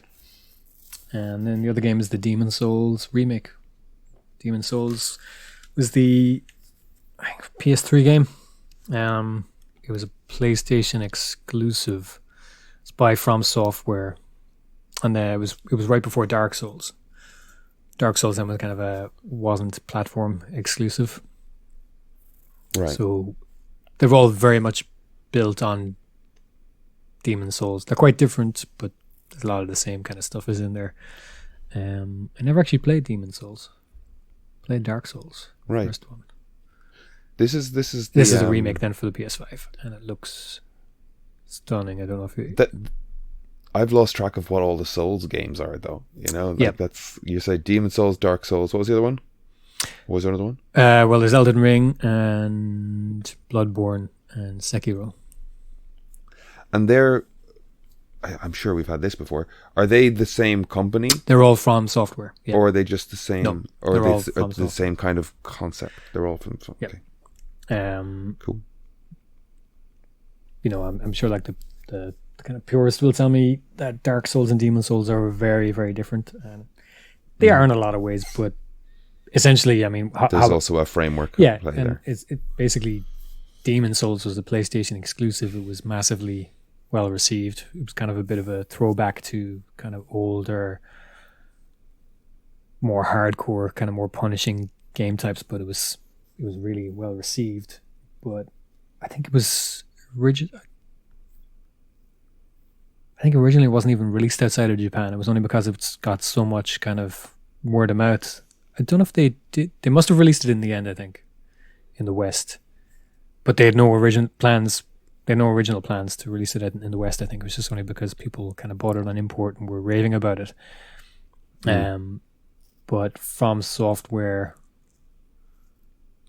their audience was limited because it was they made it exclusively for PlayStation. So then they made Dark Souls, which is kind of built on a lot of the kind of die, lose your in-game currency, Lose your shit. have a chance to kind of get it back. A lot of the same kind of design mechanics and sensibilities are in there in Dark Souls, except they weren't then console exclusive, so they were free to kind of release the game on multi-platform. But that was one of the first games they showed off for the PS5, was the Demon Souls remake. And don't know if you've seen it. I'm sure you have. It looks stunning. I'm sure I've seen clips, but the thing is, like, without being kind of ingrained in the game lore a bit, I think I could pick Sekiro out from a Demon Soul. You know what I mean? Well, the thing with Demon Souls is, like, just even, like I said, it was one of the first games they showed off for the PS5, and just straight away it was just, there was a jump between like whatever the latest thing on PS4 was, you know. Yeah, that is usually not 80, but it's usually around 75 as well, I think. That's currently 35, so I might pick that up while it's cheap. I started playing... Forecast for today is just non-stop rain, so I might as well go by. Right. If you're looking for enabling, I got you, bro. You should absolutely... I rarely need it, to be honest. Yeah. I usually don't need encouragement to self-indulge. Big news in my video game world. Don't say it. Warzone 2 came out, and I spent 3 days downloading many gigabytes of information, because it was like preload, so you can play instantly. And I did that on a Monday, and then I opened the thing again, and even though I downloaded 20 gigs, it immediately started downloading another 20, and I'm like, didn't I do this yesterday? And it's like, nope, it needed another. And then when I turned it on finally, when it became playable, it wanted to download more stuff, and then it told me I needed to install new drivers for my graphics card. Jesus Christ. And it took a while, but it was fun. It's nice to have some change, and then they've built on some cool stuff. It's got is this a new map, or what's the story? New map. The map that has been in there for a while is called Caldera. It's kind of a Pacific theater of war kind of thing. People have not liked it. It's very one of the sort of things they talk about in it is that, like, there's a lot of open space with not much points of interest to play in and around, and not enough landmarky things to really make it like feel like a feature. Oh, head to the thing and then set up, and you kind of learn, like, so people didn't quite like the Caldera map, and it was also built around a volcano, which is, you know, the caldera of it all, but it meant that you're just constantly running uphill and people are shooting down, and there's always this sense of, like, you always just felt like you had a wall in fucking front of you on that map. So it's nice to be in a different environment, and they've reintroduced some features, like, you know, there's a train knocking around the island or the space, and that was always a fun drop on the Verdansk map, being able to say, let's drop straight in on that train, and it's a moving target, and you're running up down the line. There's a lot of loot on it. The vehicles are fun. They introduced fuel, so you can run out of fuel, you can take a lot of damage, you can repair the vehicle, and you can refuel the vehicle. They've got some cool helicopters in to begin with. They've got a little light one, but they've also got this big motherfucker that, you know, you walk into and hop up into the, like, if you hop out of the pilot seat, you are in the back cabin of this thing that then hovers, and it's like a little parachute platform that you can jump out of. I learned that the hard way because I was trying to, like, crash it into something by jumping out of it, the way people, like you bail out and it goes, "Phew," and I jumped out of it and I was like, oh, that fucking thing's just staying up there. Oh. And so I left my helicopter in a sort of hover state.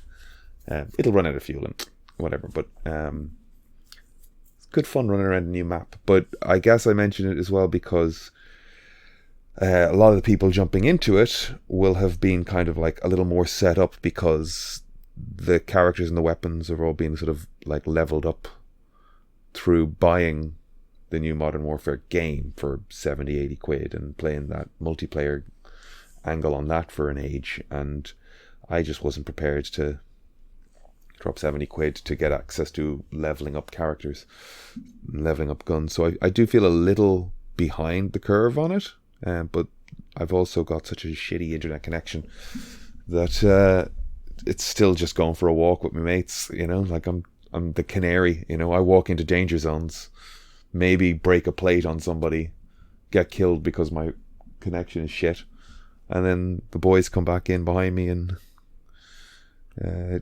clear the space. I go by the canary.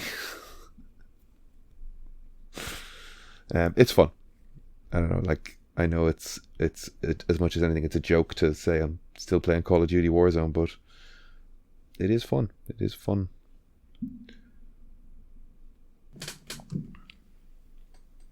I get the appeal behind them. I'm always kind of tempted to dip in, but I don't know. They just, like, even stuff I love has a hard time holding my attention, Just put it that way. Yeah. No, and it's like I put about 50 hours into Hollow Knight, and I have a little bit left in it, I think. And I'm loving it. It's fantastic, but I also just sort of get my fill of it, and then I'm done, Yeah. I hear you. This comes back to maybe I don't feel that this entirely. Remember when I was telling you about how I was playing Bayonetta and you said you're playing it wrong. You were, and I mean that in the least condescending way. It's just that's exactly the way you phrased it then as well. But I kind of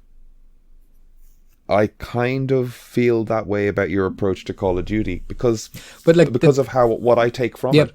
Because I don't give a shit about the game. I'm just and like that hanging out with my friends. That's kind for 2 of hours. the thing with I'm just kind of, I don't know if this is necessarily true. I'm just kind of maybe thinking of it for the first time, but is it that a story sustains me more through something? And that storytelling doesn't have to be like very explicit or narrative. It could be like it could be environmental storytelling. It could be. It doesn't necessarily have to be dialogue and text and things like that. But like I've dropped off Elden Ring. I'm very close to the end of that, and I probably I'm sure they're going to release DLC for it, and I'll probably pick that up and I'll probably finish the main game and then do that. I probably will get back into it, but that tells the story in a much more abstract way. So there's a point where the other type of storytelling, like I said, whether it's environmental or whatever, that's only going to carry me so far, probably, as much as I'm enjoying something. And then with Bayonetta, it's got like just a nonsensical story. But the way that gameplay is structured is every level you're kind of in, you're essentially in little mini arena. It's a little mini encounter, and it's usually a new enemy type. So you're introduced to new enemy types, and each enemy type is its own kind of combat puzzle challenge. And then subsequent ones are, okay, well, how do you handle that enemy paired with this enemy? That kind of thing. But it's all this little kind of, micro moments. And each encounter, if you're doing each encounter right, it's only going to last you 2 to 3 minutes. And then you're ranked for your performance in each one. And the game is essentially like the game loop is just running from those encounters one to the next. There's a bit of level design. There's an environment or whatever, whether it's a city or whatever. But you're essentially going from one combat encounter to the next. And then the replayability in it is improving your performance. It kind of rates it out of, it uses, because it's made by Platinum Games, the top mark you can get basically is pure platinum, then platinum, and then it's gold, silver, bronze, and stone being the very worst. And the goal on subsequent playthroughs is to try to get pure platinum for every encounter in the game. So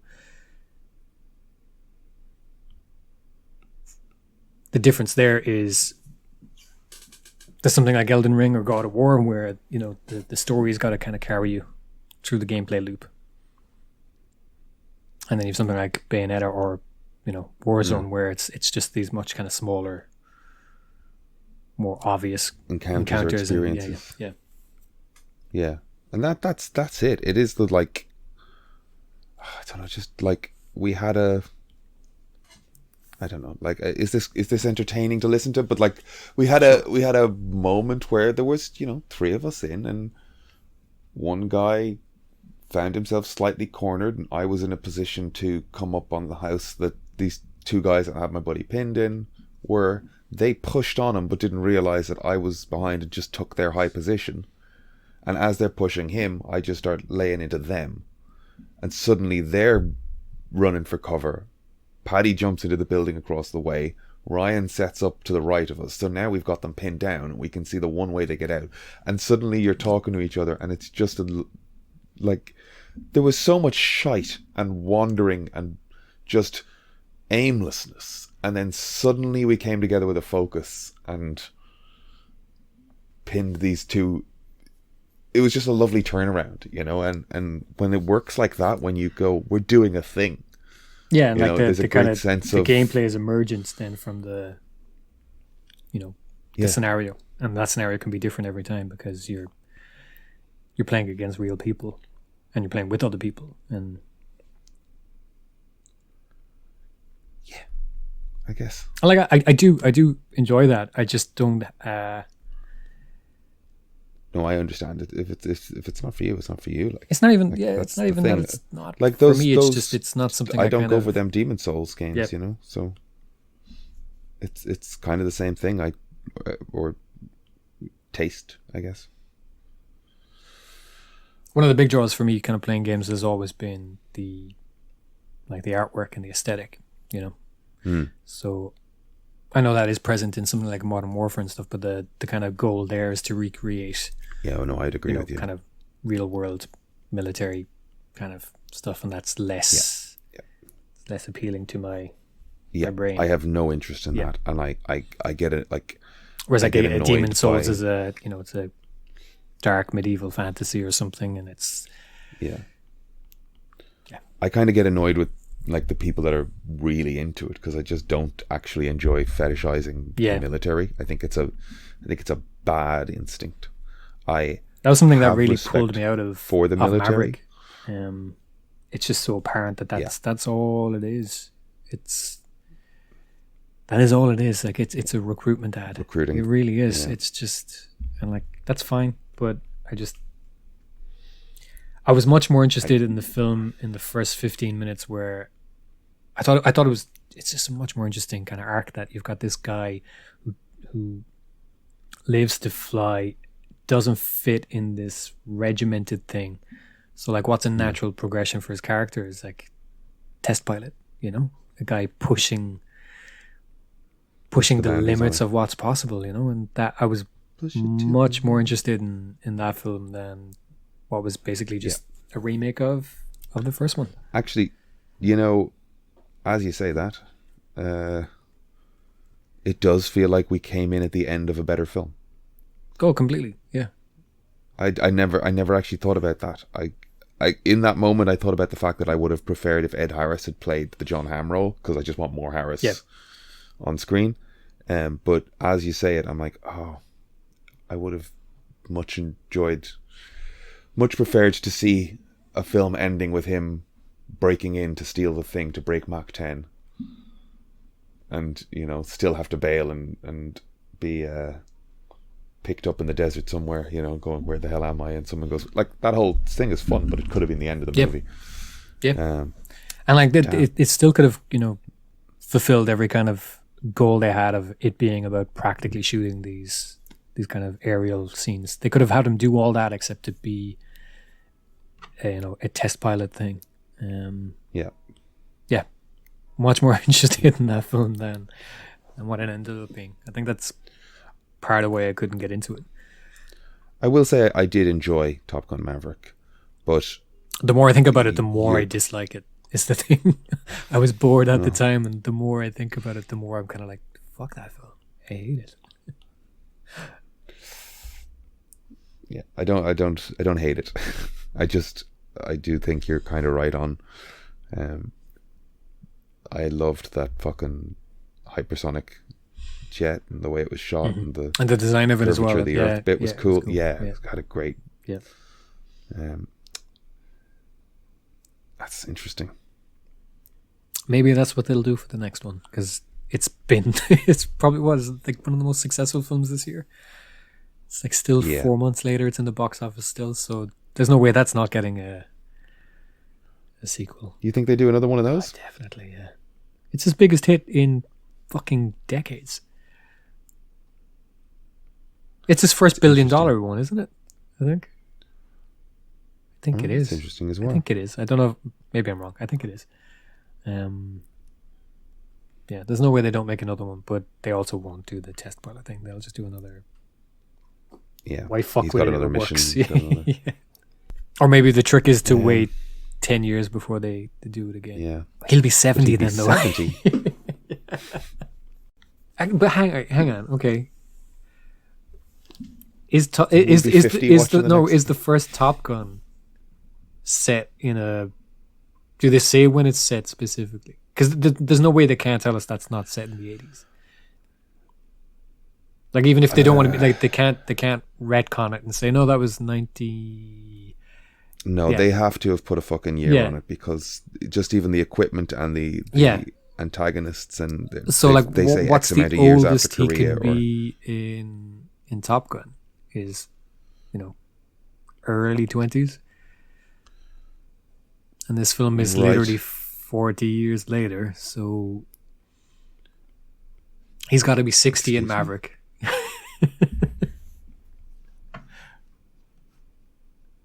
Right? 40 years later.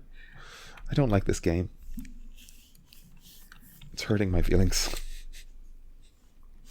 1986. 36 years.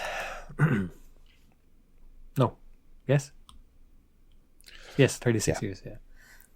This progression of time game is not fun. It's not fun. Um, Will you see Avatar? I think so. The more I see of it, the more I'm kind of annoyed by it. The sincerity that these characters are exuding towards me makes me go, get fucked. Like there's something. It insists on itself. It's the kind of thing. Does that make a sort of sense? Yeah, no, to it it absolutely does. Seeing these characters a decade later so earnestly And like the trailer, talking about the how music, mystical and the magical music in they the are, trailer I'm was like, great. The visuals are great, but I'm just like, no, fuck you. I'm not falling for this coming again. back. No, I'm not coming back. No. Will you go see it? You won't? No. The cinematic event of a I lifetime? do not wish to see it. No. For the same reasons as, Black Panther 2, it just doesn't feel like I need to, Just meh. I hear you. I completely hear you. It's weird. It's weird he's made this fucking thing his life's goal. I wish he'd made... I don't know. He's having his fun. So leave him to it, I suppose. Yep. Like he's a good director, and he's got an approach to action that is a more old school type of action. It's old cinema kind of action. So what do you mean by that?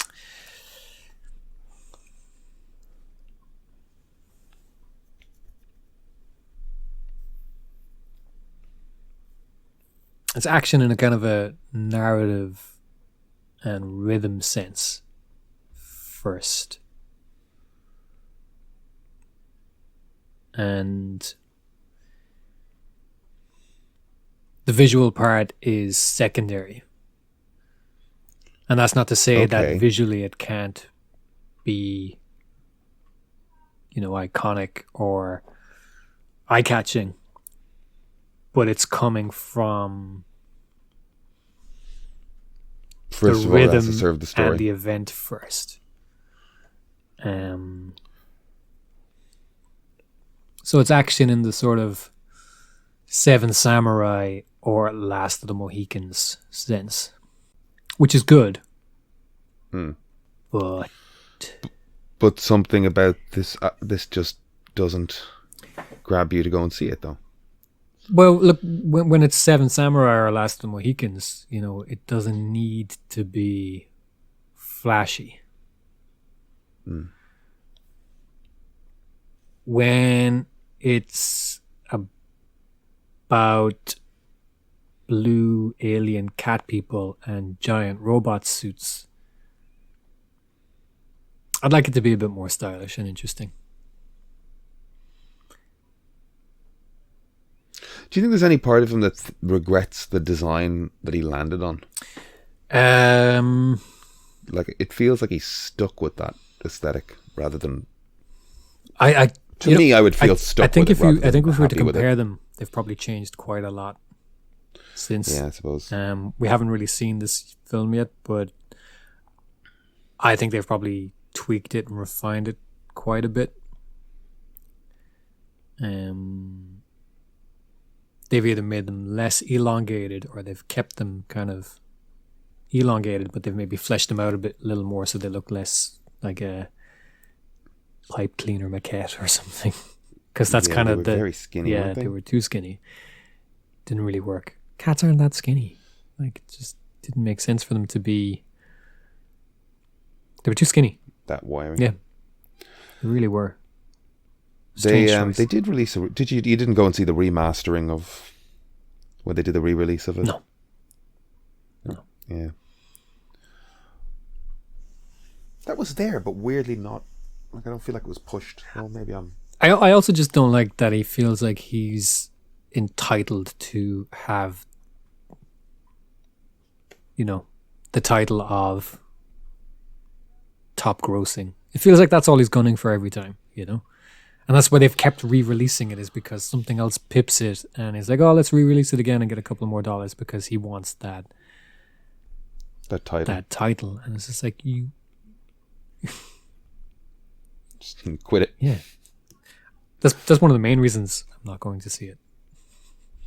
His sense of entitlement. Like I said, he insists upon himself. It's so like that's a Family Guy quote, yeah. But I've never felt it more accurate than when I thought of Avatar 2 and went, these characters are just looking at me. It's the same thing. Like it's not quite the same thing. But Black Adam, it is tried to insist upon itself, but it wasn't insisting upon itself. Everybody involved in its production was insisting upon it so much that I'm like, I don't believe you. I don't believe, no matter. I know enough to know that this movie, polished or not, high fucking budget cast or not, the fucking Rock or not, this isn't good.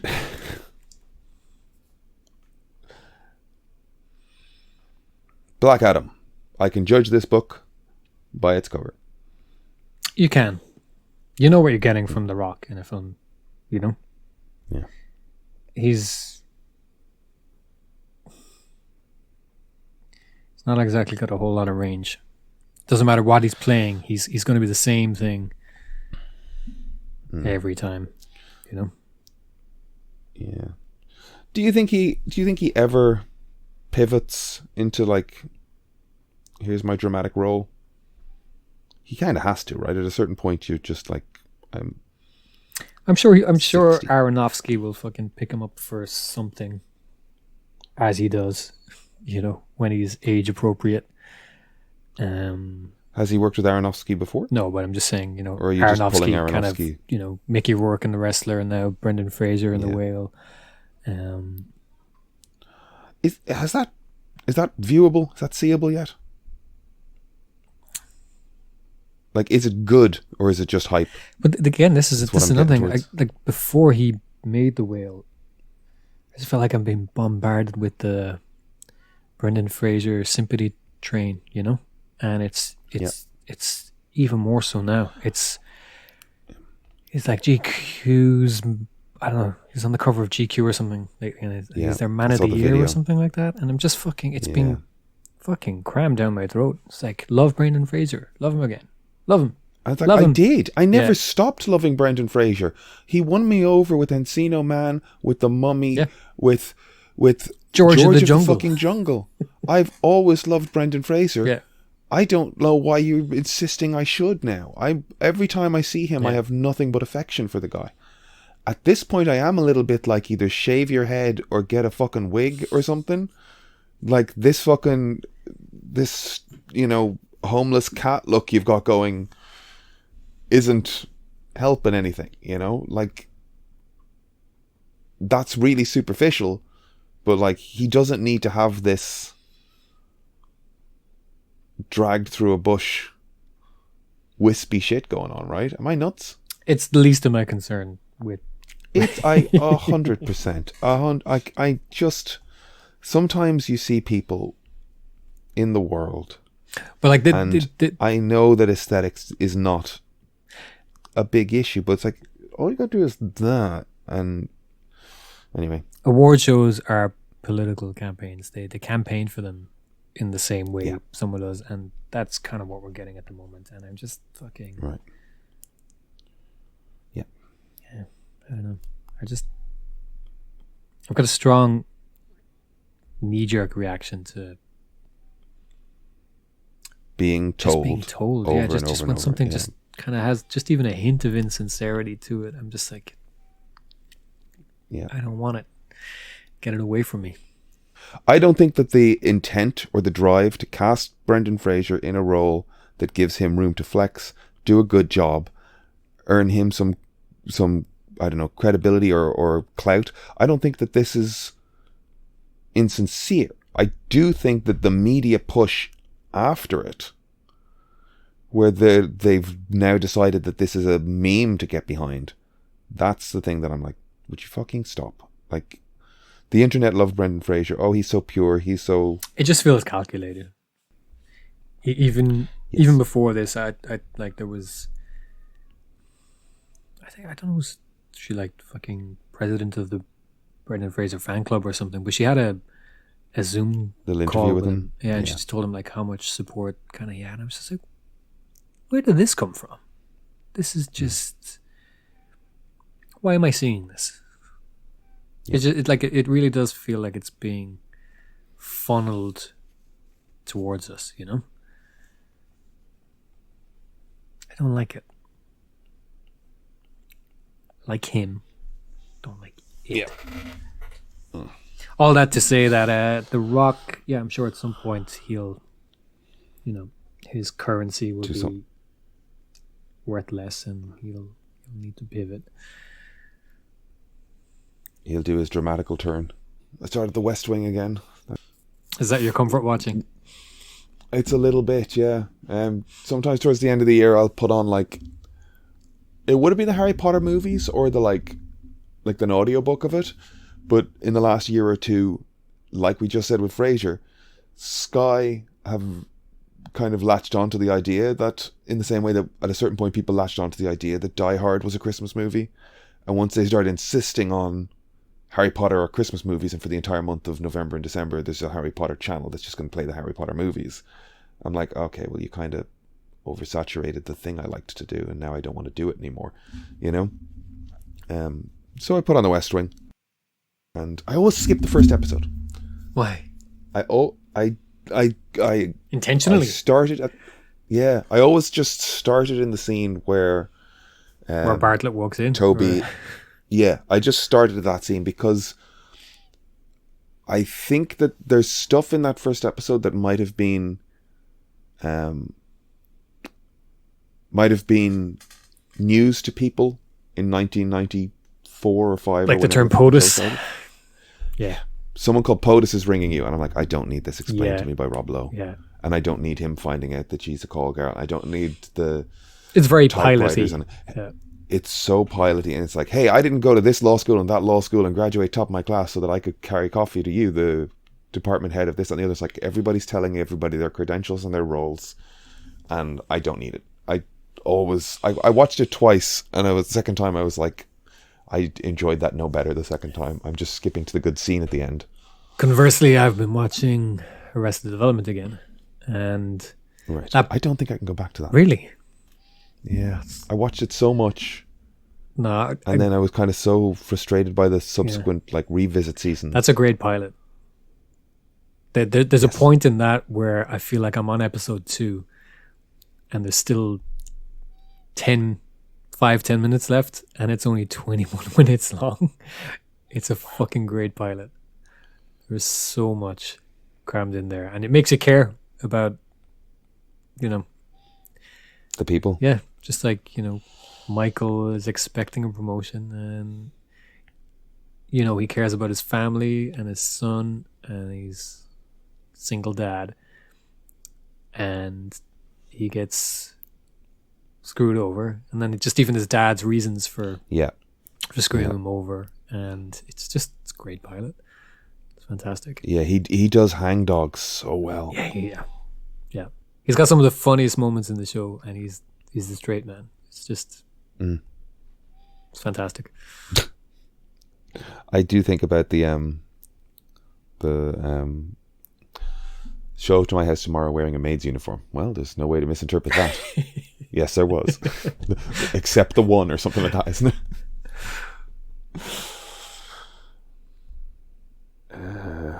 I've seen TikTok has started to discover Spaced. There's somewhat clips of that popping up. People lip syncing to that. Hasn't aged well. It is funny when Spaced. Yeah, it was. I loved it dearly. I did too. And I still do. It was right up my street when I first kind of stumbled upon it. It was just referencing all the Anything things I that's loved. very reference based. It just Yeah. Anything that's very reference based is doomed to. Like there is a part of me when Neil Brennan goes, Burr, Mulaney, whatever. When they like, there was another example I was listening to.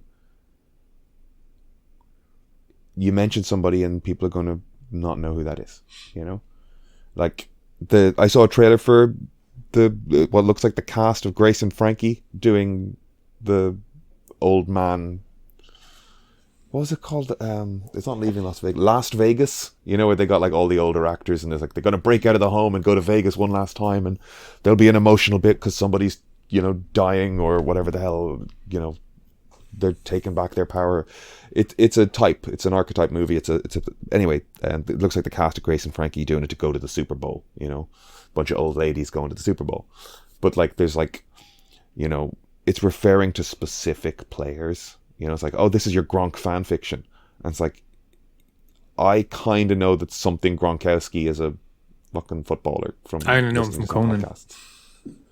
But nobody's. That's gonna fucking fade. You've made a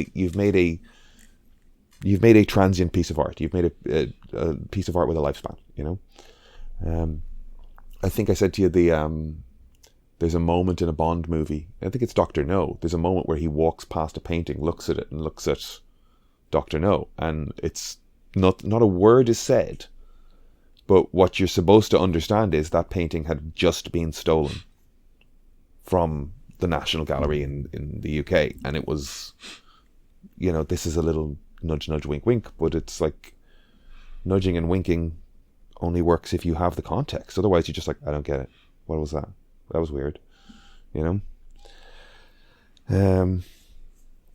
So that, I guess, is to say that as much as I love Spaced, some of the Matrix shit is so specific to that year that the Matrix sequels had come out as well, and it was 99 as well, so the second season was like 99 or 2000, so it was just after Phantom Menace and probably The Matrix as well. I think the second season, he's burning all his toys, isn't it?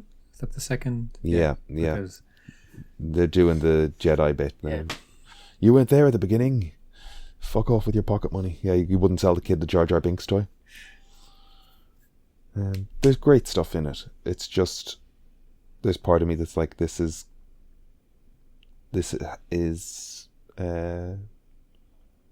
has a lifespan. New audiences won't get, but I don't know. I my love of reaction videos goes on, and the I thing saw is, I think a group of new Americans audiences watching Shaun might of the get Dead it for the first time. I think new audiences might get it, but it just only works once. Is the thing. It's only fresh once, and it depends a lot on that freshness. It's so stylistically driven that it was interesting for a TV show, kind of late night, to have that kind of style to it. But then once you've seen it once, it's same as all the right stuff. Really is. It really is style over substance. I think that's it more so than just it being referential, because lots of things are like Wayne's World is still funny, and there's lots of references in it, but it's still funny because it's. Yeah, I don't think the reference is dated as much actually as it being so style oriented. That once you get past, once you've seen it, Right. Did you watch? Midnight in Soho? That's the question. Yeah. No. It's not Midnight in Soho, is it? It's Last Night in Soho. I don't know. Something in Soho. I think it's Last Night, because it's like, did it happen last night or was it this person's last night? It's kind of that sort of. Yeah, no, I haven't watched it, so I wouldn't know that. Yeah. Last Night in Soho. Nor have I. I haven't watched it either, which is kind of surprising. Say again? Because it's got things I feel like I should have watched it. I'm a big Bright fan, but I haven't watched it. That's because deep down he's not very good. You know it to be true.